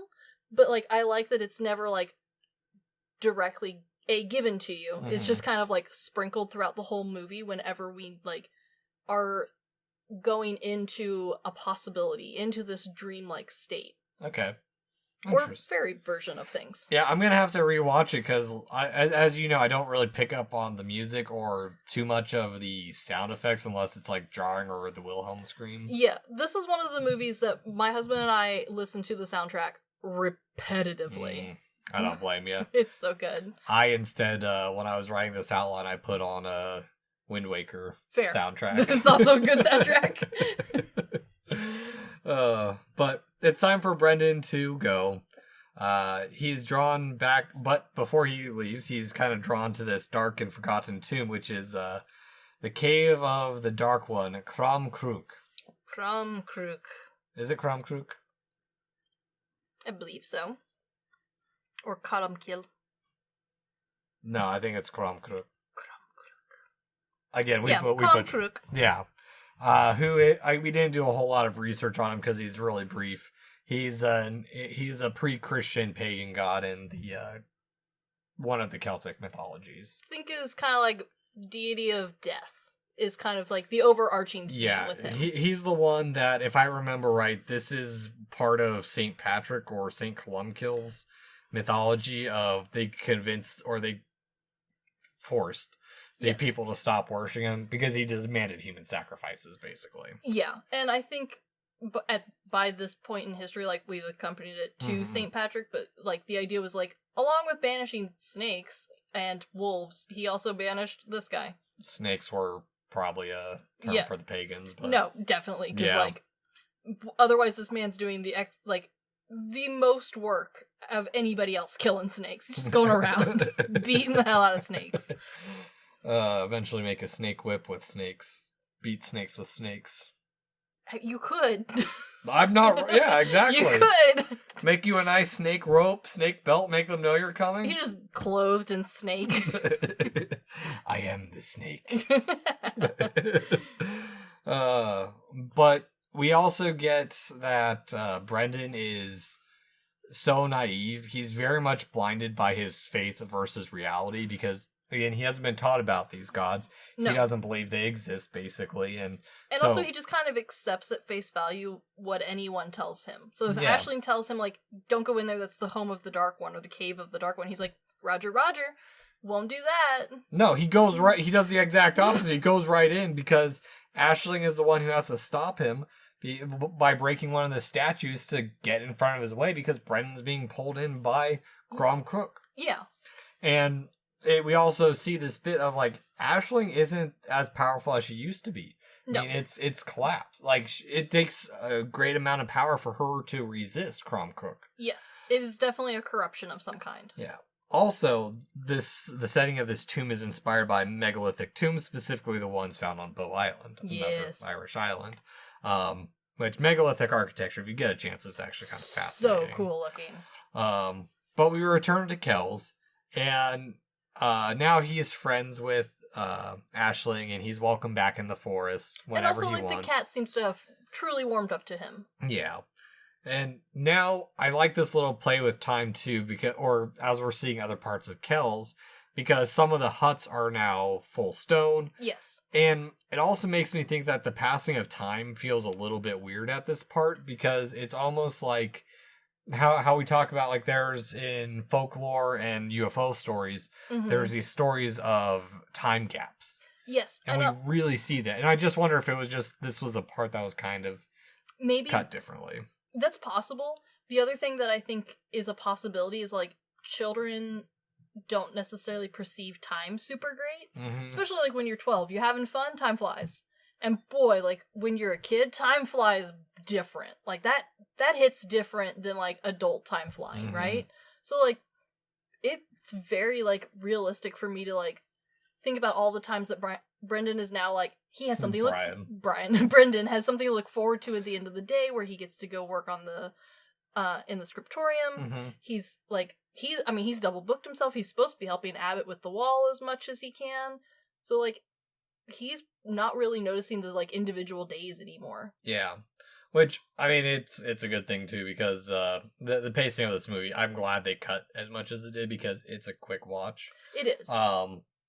But Brendan does get to the scriptorium, and it's too late because the abbot is like, you were supposed to be doing stuff. You got caught. Yeah, and so... also, this is the moment I noticed. Brendan and Aiden have mirrored earrings. Yes.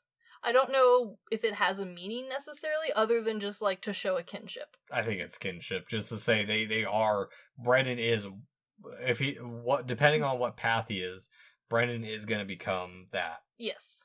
Or what Brendan wants is to become that, not what the abbot wants, basically. Yeah. And so from here we cut to a misty dock and, oh no, the Vikings are here, which is a good way of building the suspense for the audience without the main cast knowing as well. Yes. Like, we now aren't just on this, like, theoretical time clock. We now know that for sure they are coming. Yeah. Doomsday has been set in motion. Yeah. Because back at Kells, Brendan returns the berries and admits he does have help, but didn't specify. And I like that Aiden hugs the cat, and kind of like they give each other like this not of knowing that Aiden's had his own spirit guide. Yeah, probably. And Aiden's more open to this, like, to some of the old ideas and thoughts than his uncle is. He's the hippie uncle. Yeah, he is the hippie uncle. Yeah, but now it's their time to make some ink. Aiden seems very Brendan seems very so unsure of it all. But Aiden's very nurturing of him. He gets him to practice so much stuff. Yeah. Both are no longer afraid of imaginary things, although they probably should be at times. Yeah. And also, this is the first time in a while that we've seen green not used, like green smoke, green lighting, not used in like an evil magic sense. Yes, and also... this is, I think, some of the only real green you see in town. Because there's not really trees in town. There's not a lot mounds. It's not really a ton of grass. There's the fields and stuff. Yeah, but... it's not anything like the forest. Whereas at least with the smoke and with the green ink, it's like a representation of all of that. Which I think is a great way to show like the magic that that nature has compared to everything else. Definitely. And from here, this movie is going to pick up real quick. Yes, we start going. Because we cut to the Vikings on the march across the land, burning a town, killing people. They're just really going at it. To do a good job of not actually killing people on screen 100%. But at the same time, like, it is scary enough to incite a fear in you. Like, they are not cool. And the only word we understand from them is gold. Yes, I love that they kind of mumble it, like they almost growl it out. They feel monster-esque. Yes, exactly. And so we cut back to Kells where Aiden reveals that he has lost his skill as an illuminator, and he wants Brendan to be his successor. And Brendan's pure world is corrupted by dark encounters, obviously now, as now he does actually fear the dark. And his dreams are infected with spikes. Yes. So, or the spike border, to give it better. But now he's also forced to help with the wall, where he's gifted berries by Aisling. Yes. And things are going well. Yeah, it seems like he's succeeding in hiding this double work that he's doing. And we get this tension of the Vikings coming back in again. Kells is almost complete, so there's time going in both different directions. But now it's time to learn of Columbkill's secret, and that it was really a crystal eye, and that apparently he wrote 300 books across his lifetime. Which is hella impressive. Yeah. Because no typos allowed. You're writing in ink, by hand, no typos allowed. Yeah, so to give some perspective on this, I think it comes from a few hundred years later. There's a set of Bibles called the Devil's Bibles. Yes. And they're famous because there's only 3 of them left. Because they were so burned, and they were so hated and burned. Basically, there is one small typo. Impressive. Yeah. I can't even write notes on a computer without typos. It omitted one word. Damn. That is impressive. Thou shall commit adultery. So yeah, the monks were fined like basically a lifetime's worth of earnings and were excommunicated on top of that. So for one word. Yeah. For one word out of all them words. Yeah. So I mean, yeah. Can you imagine? 300 books is impressive. Very. But we also learned that Aiden lost the eye, or crystal in a Viking raid. But but then we're revealed that I like the way they do the exposition in this because it doesn't feel, because it feels like it's lore that's taught to Brendan as we're learning it as well. Yes. Because the legend goes that the crystal is older than St. Columkill, and it was earned from Crom Crook. Again, the tightness of this story and the slight touching on Crom Crook before all of this just adds a nice layering of everything. Yes, everything feels so well wrapped up. Yeah, and that's why I complain a little bit in the intro of the sheep guy that doesn't really do anything, and he serves a little bit comedic relief in the Viking raid. Yes. But that night, Brendan is going to go out to the forest. He's going to look for it. He's going to find it. Yeah, I like that Ponger Bon tries to stop him. Also the way they utilize animals as intelligent and not too funny characters. Yes, like they're not like humanoid. No, and they're not. They're not like any sidekick that you see in a Disney movie. No, they have more intelligence than a standard cat, but they are not a human in a cat skin. Exactly. But all goes to shit as of course. The abbot catches Brendan and locks him away in the basement. Where code. He will be safe. Yeah. Stop sneaking out into the forest. Yeah, there's no code. There's no code at this time. No. But Aiden is told to leave at first dawn. He's ruining Brendan, which is building the tension of the inner turmoil of the dueling father figures of one nurture versus protect and overprotect basically, or the dreamer versus reality basically. Yes. No balance. Ponger Bon escapes itself into the forest, which I love the scene of in the procession up to the White Wolf. It's beautiful. All to bring Aisling to the rescue, and I do like that they really made that parallel that Ponger Bon and Aisling are kind of kindred spirits, even though they take different forms. Yes. And they're kind of like a dying breed in themselves, too. But Aisling's to the rescue. Also, I do like that her magical words, or her song, turns Ponger Bon into a spirit. Yes. She it feels like she's breaching the other world. Yeah, and it also feels like it stems from that idea that words and songs are magic. Yes. Once you put meaning to that, then you can do it can do what you wish. And we see this continued in Song of the Sea, actually, too. Yeah, definitely. A little bit, at least, so. The idea that, like, there is power behind intent. Yeah. Exactly. But Brendan's save, Aisling is very silent in this moment. And we get a lot more of her backstory of why she's so afraid of Crom Crook is that her magic is dying in this world. Yeah. I mean, her whole family's gone. She's the last of her kind. Yeah. Yeah. Also, the fire animation is really cool. It is very cool. It's really cool. But regardless of all of that, it's time to face Crom Crook and in his form of a snake. And honestly, in this movie, with everything they do right, I think the most tragic character is Aisling. Yes. Oh, yeah. Because she is the one who sacrifices the most and is compelled to help Brendan. Yes. Without really getting anything really in return other than, like, she gets a brief friendship with him, kind of. Yeah. That's kind of it, yeah. It's a great sacrifice for a great work that isn't going to carry over into the work itself. And also, it's a sacrifice that is important to Brendan, but she does not care. Brendan is Farquaad. Brendan is a little Farquaad-y. Some of you may die, but that is a chance I'm willing to take. Yeah. Because, like, earlier Brendan is explaining what a book is, what ink is, and she's like, that sounds boring. I do not care about your book. But I like you, so I will help you. Exactly. And she opens up the pathway back to Crom Crook and prevents Crom Crook from escaping, essentially, initially.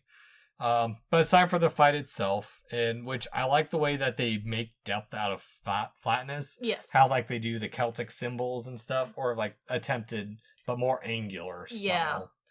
Yeah. And also kind of feels a little Chalk Zone-like to me. I 100% agree. But at the same time, like, I can't think of a, like, better way to, like, represent this idea that, like, not just your words, but your written actions have, like, big impacts on the world in a better, like, more childlike way than having this chalk battle. Well, we don't even know if Brendan can actually, like, read or write Latin. I mean, the book was entirely written in Latin, but he is only doing the drawings, so, like, I would assume he is at least being taught it. At least to write it, if that was his original goal. Probably. But I also like that Cromcrook also has shapes like the Vikings and the teeth and the consuming. He feels older than everything else around him. He feels like a reverse tribal tattoo you saw on a bunch of white dudes back in the 90s. Yes, definitely. I'll still see. Unfortunately. But eventually Cromcrook's fate is to consume himself in an Ouroboros. He continues on forever to become smaller and smaller. Well, no, just constantly regenerating while eating himself. Yes. But I also like that while he makes a continuous shape, Brendan seals him off with a circle, which is, again... Yeah. More continuation of the same themes. Yeah, exactly. And Brendan returns with the eye, but Aisling is gone, which we should say, the eye is the crystal that they've been searching. Of course. And all the statues and pillars are broken. But there is a field of little flowers that she had, like, we've associated with her earlier. So... She's not dead, maybe? But she's gone. She is gone. Which, actually, now that I'm thinking about it, I think I realized why I like the way they drew the wolves, is because they did them round to make them natural, but also to show that nature can be dangerous, too. Oh, yeah, no. Like, the wolves, even when at attention and... like, not going to harm Brendan, still feel dangerous. They do not feel like pets. Yeah. No, not at all. Unlike Pengerbong, who looks like a soft little squirrel. Kind of reminds me of Yzma from... yeah, a little bit. When she gets turned into a cat. Yeah. Yeah. But Brendan's able to return to Kells. I do like this continued, like, little joke of the young people never listen. Yeah. But... it's time to put the new item to use. Also, Abbott is swole as hell. Okay, he's been lifting rocks for years now, so good on him. But I also like the way that they build him up and show how he does have a kindness, because despite locking Brendan in the basement, he sends him his breakfast, every day. Exactly. And his breakfast isn't a lot. Bread, cheese, and water. Which, not a lot, but now he's going to be lifting on the wall with no breakfast. Hey. But he loves Brendan. By today's standards, sometimes bread, cheese, and water is a fancy breakfast. That's true. Yeah. But the monks are spreading the word that Brendan's working late at night with brother Hayden. Yeah. And I like that the transition as Brayden works becomes more representational. Yeah. It's more...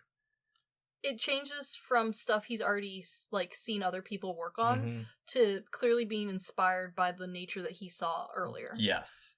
But yeah, it's a good way to show his growth and that he just has natural talent. Yes, definitely. But from here, all this is kind of short-lived because... it's very short-lived. He manages to get one good doodle out, and then his uncle's like, the Vikings are coming! Not just yet. Because we get the use of the opening from the beginning, showing the weakness in Kells, that... yeah. Another layering of an element earlier on that, regardless of how well you build it, if your foundation's cracked a little bit... yeah, there's always a way for stuff to happen. And we do get to see full of the scriptorium. It's complete circles, tables, and stairs. Abbott is pissed, but then he sees... because his reality's been rocked. He's like, I thought I was keeping you safe, and now you're out here wasting your time doing doodles. But he sees the doodle. And it is a gorgeous doodle. And now the borders are angled and closing in on both sides, as, might we add, crows have been flying multiple times to show... yes, the crows have been like a forbearing omen that the Vikings are coming. Yes. And they fly in as the abbot is memorized by Brennan's work. And the Vikings attack. And they attack very efficiently. Yes. Flaming arrows over the top, beat down the sad wooden door, in we go. Yeah, and there is a good... it's a great depiction of showing the sense of terror. And, like, Yes. they had to be careful not to actually show death on screen. But they get close without being too gory or graphic. Yeah, because the stairs fall, and the stairs are probably about 20 feet up. Oh, yeah. And no. Yeah, those people are dead. Moore's like, they're definitely dead. Those people are dead. And also all the Viking, or people and the Vikings everyone killed. outside of the tower is dead. Like, that's confirmed. We know that. Yeah. And this scene is so well done with its colors that they limited their color palette to white, gray, red, and black. It works amazingly. And Moore brought up that they wanted it to be dark and terrifying, but they really had to toe the line to not make the Vikings Nazis. Yes, that's understandable. Yeah, especially with that color palette. Yeah. Also, it's worth noting that in this bit, the Wolfwalker girl is seen. Yes. Not intentionally. They didn't design the character. They designed the character separate, from my understanding. But it's like, but she is very similar to the final design of the Wolfwalker girl. Yes, yeah, very much. And it's a big moment for the abbot because now he's now helpless. He only wishes to save Brendan and the book now too, because now he sees like, hey, if I can't do this, someone else can. Yeah. And I do like that the Vikings only steal his horseshoe. Because it's gold. Yeah, they brought up it's like the sheriff's badge. Yeah. Again, hinting that he is the sheriff of the town. Like the full leader of this town. Yes. This man's doing everything. Mm-hmm. And it's time to flee, but Brendan doesn't want to. He wants to save his uncle. And who has been shot by this point. Yeah, that's right. He gets shot. I wasn't sure. I couldn't remember if he was actually stabbed. Yeah, he was shot with an arrow. Yeah, he gets shot. Actually, really the only bit of violence we get in the movie fully. Yeah, and I mean, it's heartbreaking because he gets to, like, the way he falls is watching the building that Brendan was in, what he thinks is catch fire, and watch the Vikings head towards it. So yeah, as far as Uncle knows, Brendan's dead. Yeah, very dead. Well, and Aiden takes him away because Aiden, I like that despite Aiden being a dreamer, knows how reality works. And also, like, is going to approach this situation the only way he knows how. To run. Yeah. Exactly. And just the way they build up everything, because the abbot also sees that the Vikings get into the tower regardless of, like, that inner sanctum. If Brendan had been locked up there, he still wouldn't be dead. Yeah, still would have been gotten. Yeah, and so Brendan and Aiden flee into the forest where they're found by Vikings. Saves the eye because the Vikings aren't there for that. They're just there for gold. Yes, which they tear the cover of the book off, which is a nice nod because they don't have the original book, the cover for for the Book of Kells.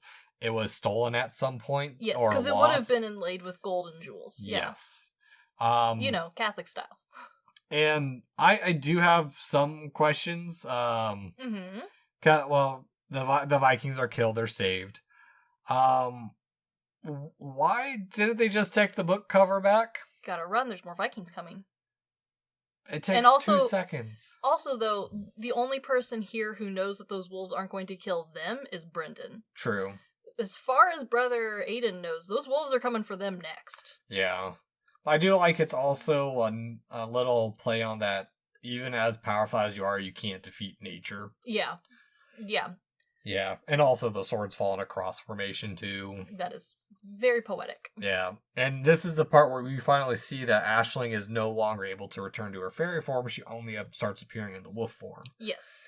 And there's a small, like, possibility here that, like, this is the moment where Brendan moves from being a child to being an adult. Mm-hmm. There's a lot of ideas in this lore that, like, kids can see fairies because they're pure, they haven't experienced the horrors of life yet. Yes. Brendan has now experienced the horrors of life. He's just watched a lot of people die. And defeated an ancient god on top of that. And defeated an ancient god. So, the fact that he still is connected at all to the fairy world is, like, kind of a, like, testament to how good and, like, pure of a person Brendan is, despite no longer being a child. Yeah. And fun bit about the snowflakes, they are hand painted and in Celtic designs that were moved digitally. And they are beautiful. Yep. And we cut back to Kells, where some have survived. The abbots lived. He's Get up. He's accepted his fate and failure, but... And he is now at the bottom of depression and will remain there for a very long time. And forced to continue and live, to continue to live and lead. I do like, though, that this is, like, a wonderful, like, without being too narrative-y, of showing that, like, the Abbot's entire life revolved around Brendan. Yep. And now that he thinks Brendan is dead, he is just a ghost going through these motions. Yeah, well, not just that, but Brendan and Kells, because Kells by effect is dead as well. So yeah, only a handful lived. Yeah, his life work is down the drain, to say. Yeah, got to start all over. Yep. Well, we cut to a triptych of Brendan growing up and writing the book, which I think the way they do the passage of time in the triptychs is great. Yeah, I like the stained glass vibes it gives. Very ornate, beautiful. Changing of seasons is nice too. Changing of the building in the center is nice. Spreading the word, a book of the people. We get a brief scene of Aiden passing and the book being passed off to Brendan, who completes it. Yeah, which Aiden's passing is very nice and subtle. His footprints are washed away, and a white dove flies off. I like that they also, like, don't let the story be like, okay, and then Brendan gets a little older and then is on his own. Like, these two seem to have walked on together for a long time. Yes. Like, they don't just let Brother Aiden disappear into the sunset. He does eventually, but, like, he's there for a long time. He has become a true father figure to him. Yep. And Brendan's now spreading the light and hope of the collected work. Ponger Bond's still alive, which, again, adds to the fact that... should be a giant cue that there's something weird about this cat. This cat is old as hell. Yep. And Brendan's led back to Kells by wolves, and Kells is a dead, cold world at this point. Yeah, it's nothing like what he remembers. Yep. And the abbot is old and bitter about his mistakes. But not dead. Yeah. But here's a note, too. So, earlier, his drawings in his bedroom were very round still. Yes, they still Now are. they're angular. Yeah, this is a really good showing of, like, how upset he is. And also, I like that up until now, we really don't see Abbott in the one piece of furniture in his room, which is the bed. And then now, like, he's clearly, like, very elderly. Like, he is kind of on his deathbed a little bit. He acts like it, because doesn't he, like, call out, be like, "Death, don't take me yet." Yeah. I'm not done. Yeah, because Brendan shows up, and he mistakes Brendan as Death. I wish to be mistaken as Death someday. That'd be great. Metal as hell. But Brendan, Brendan is hope. He's rather Messiah-like in this moment, too. And also you can tell that, like, Brendan, at least for his uncle, is, like, a very huge sign of hope. And it's implied, like, throughout, like, the monologue of him wandering and, like, spreading the book and showing it to the people. Yeah. That, like, he's spreading hope and faith. Because the one piece that his uncle, like, the one joy his uncle has in life is the little doodle that he has carefully folded and kept in his pocket. The one piece is the friendship he found along the way. Except it's not, it's the doodle. Yeah, well, and I like that too, because he's like, "Oh, Brendan, I'm so glad you're alive. I'm so sorry about what I did in the past. I still have this one piece, but this is all we have of the Book of Iona." Yes, and he's like, "No, you silly man. No like, one listened to you." He's like, "No, we completed it." And it brings salvation to his uncle, and the color returns to Kells, and it's no longer the Book of Iona, it's the Book of Kells. And the movie ends on the key row page is fully revealed, and the climax and the credits roll. And I love how it ends with the illustration physically coming to life and dancing through the credits towards the end. Like, that's so pretty. Which all this was based off of pages from the Book of Kells. From the actual Book of Kells, yes. Yeah. So, yeah, honestly, I think part of what makes the Secret of Kells so unique and special, too, is that it's a product of limited resources. Yes. In the commentary, they mentioned that they couldn't do full animation because of budgetary restrictions. Yeah. And it's all the better for it, because I think if they had the full range of stuff, they wouldn't have explored everything they were able to. And, No. they weren't able to explore everything either. I mean, they left what they could do in a light, clean style. And, they cut 11 minutes from it. But still, 11 minutes is a lot that could drag down a movie, too. Oh, definitely. Definitely. And also, even though they didn't have all of those resources, those constraints made them create a style all their own. Yeah. Really set them apart. No, exactly. And that's why they've survived instead of doing this one-off movie. Oh, definitely. One thing I do want to bring up is Aisling has had to see the book at some point in the future. Because... The prologue. Oh, yeah. I have seen the book. That book that turns dark to light. That's true. Yeah. Which kind of, like, gives the illusion that, like, even though she didn't care about the book originally, now she does. Yeah. It's kind of a happy ending without, like, having that stereotypical happy ending. Like, there's more to it, but you don't ever get it. They ended it where it needed to be. Exactly. Yes. No, I completely agree. Yeah. And, I don't know. Part of why I like this movie, too, is it feels similar to, like, RPG, but with fewer battles. Yeah. Where it's like the main character starts off on a side quest, and then he sets off on a mission that ends up changing the world. Yes, it is very like, oops, I accidentally changed the world RPG. Yeah. I kind of like it though, because like no 12-year-old really should be setting out to change the world. No, God no. Or a 16-year-old at that point either. Honestly, nobody. It should be an accident. You just should accidentally change the world at this point. Yeah. And, I mean, The Secret Kells, there's not a whole lot outside of it, is the thing, because most of it is about the movie. Like, yeah, it's made this awesome trilogy of movies, but I don't think it's changed the world in the way we want it to. Not yet. I think I am hoping, especially now that the studio has more, like, ground underneath it, and especially after their Wolfwalker one, which was promoted via Apple TV. Yeah. And, like, actually promoted, like, I actually saw ads for it. I, like, actually got to see, like, trailers for that movie, whereas the rest of these just kind of showed up, and I happened upon them. Well, and think about it, too, is, like, because we have to realize that we're getting older now, too. That's true. Kids who grew up on this movie are now in college or out of college at this point, too. Yeah, no, definitely. Or are just entering college. So who knows? Maybe there are some people who were heavily inspired by this went on to make their own movies, or are going to make movies inspired by The Secret of Kells. I hope so, because, like, there is a lot of good examples for, even if you don't plan on following with art style, just on how to tell a good story, how to do different perspectives, especially from a child's point of view, especially a 12-year-old kid, because, like, that's not easy. They're not really kids, they're not really adults, not really teens. And then also, like, how to incorporate history into your story without making it too much boring. Yeah. No, exactly. And a little bit of trivia. While I don't really care for the Oscars, I do think it's interesting that for their first movie, The Secret of Kells was nominated for Best Animated Feature. Yes, it was.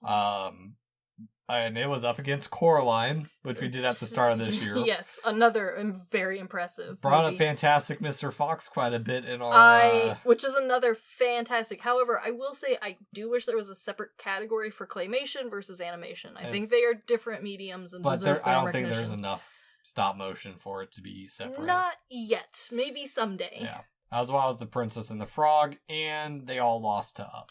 Yeah, which I get. Don't get me wrong, I think this movie did a lot more, and I can see from a critic's point of view how this movie is better.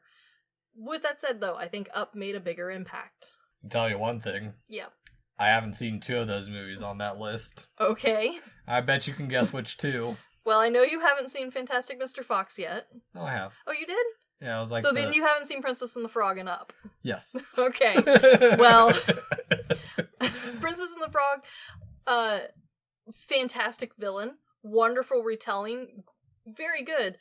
Up, minus some goofy parts that I don't think you will like, did manage to make an entire generation cry in the first 5 minutes. To be fair, I have seen that first 5 minutes. God damn, them first 5 minutes are rough. I know nothing about it outside of That's the whole movie. It's just that. It's a jaded old man missing his dead wife. Yeah.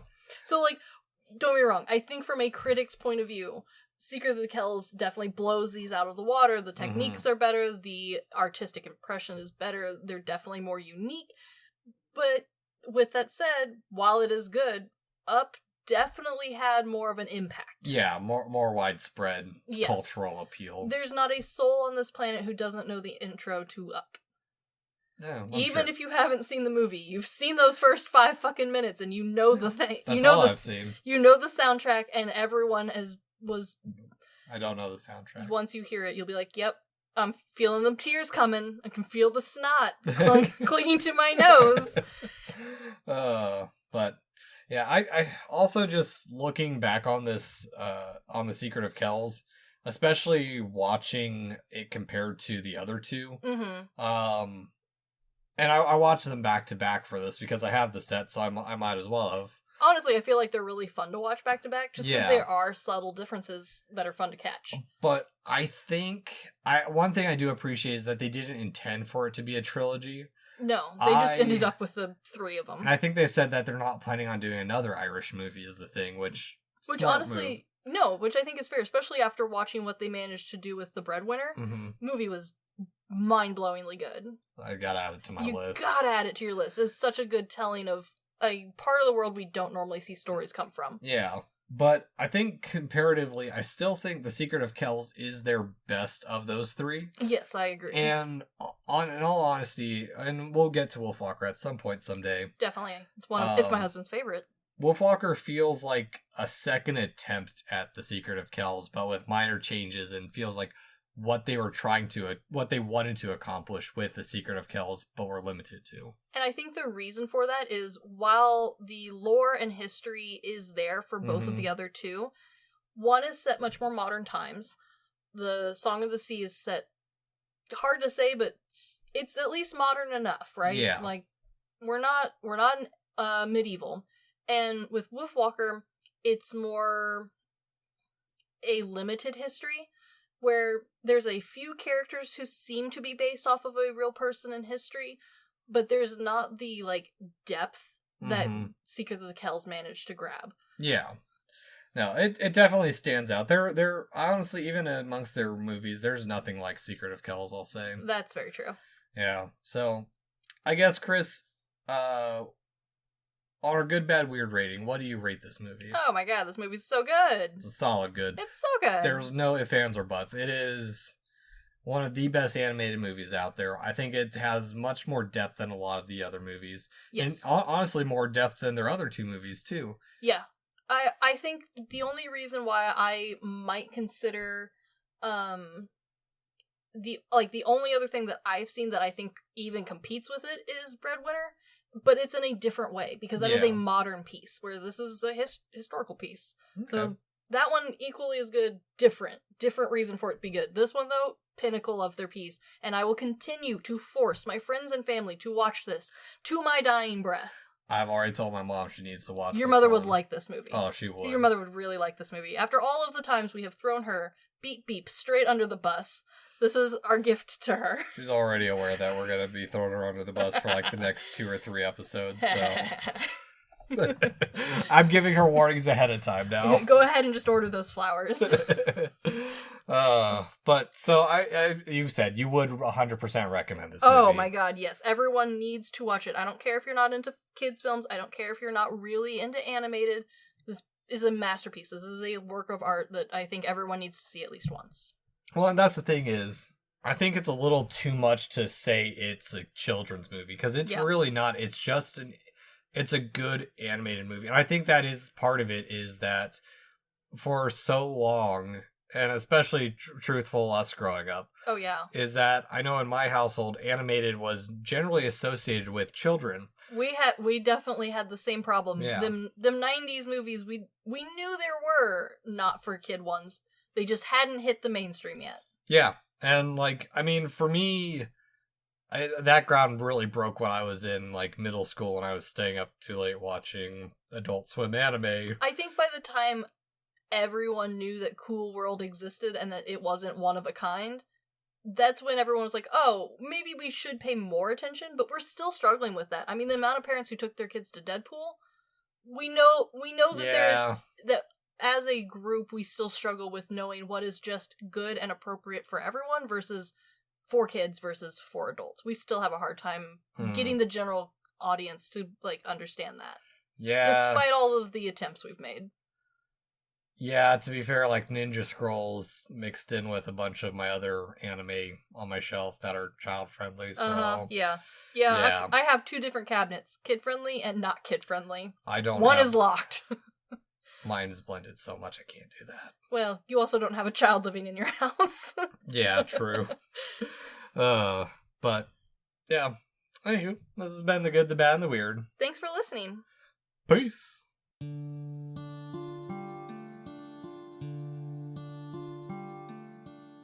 Thank you for stopping by this here town of the good, the bad, and the weird. We appreciate your listenership, and if you want more of our takes in your life, feel free to check us out on social media at The Good, the Bad, and the Weird Podcast, or TGTBTW for short. As well, if we missed a fact, your favorite part of a movie, or just have a suggestion and want to reach out and say howdy, feel free to email us at tgtbtwpodcast@gmail.com. And feel free to join our Discord at The Good, the Bad, and the Weird Podcast, where we talk about movies, just share random banter here and there. And always, check out our podcasters, streamers, or any other content creator we shout out in our episodes. We really appreciate it. And as always, thank you for listening. Peace!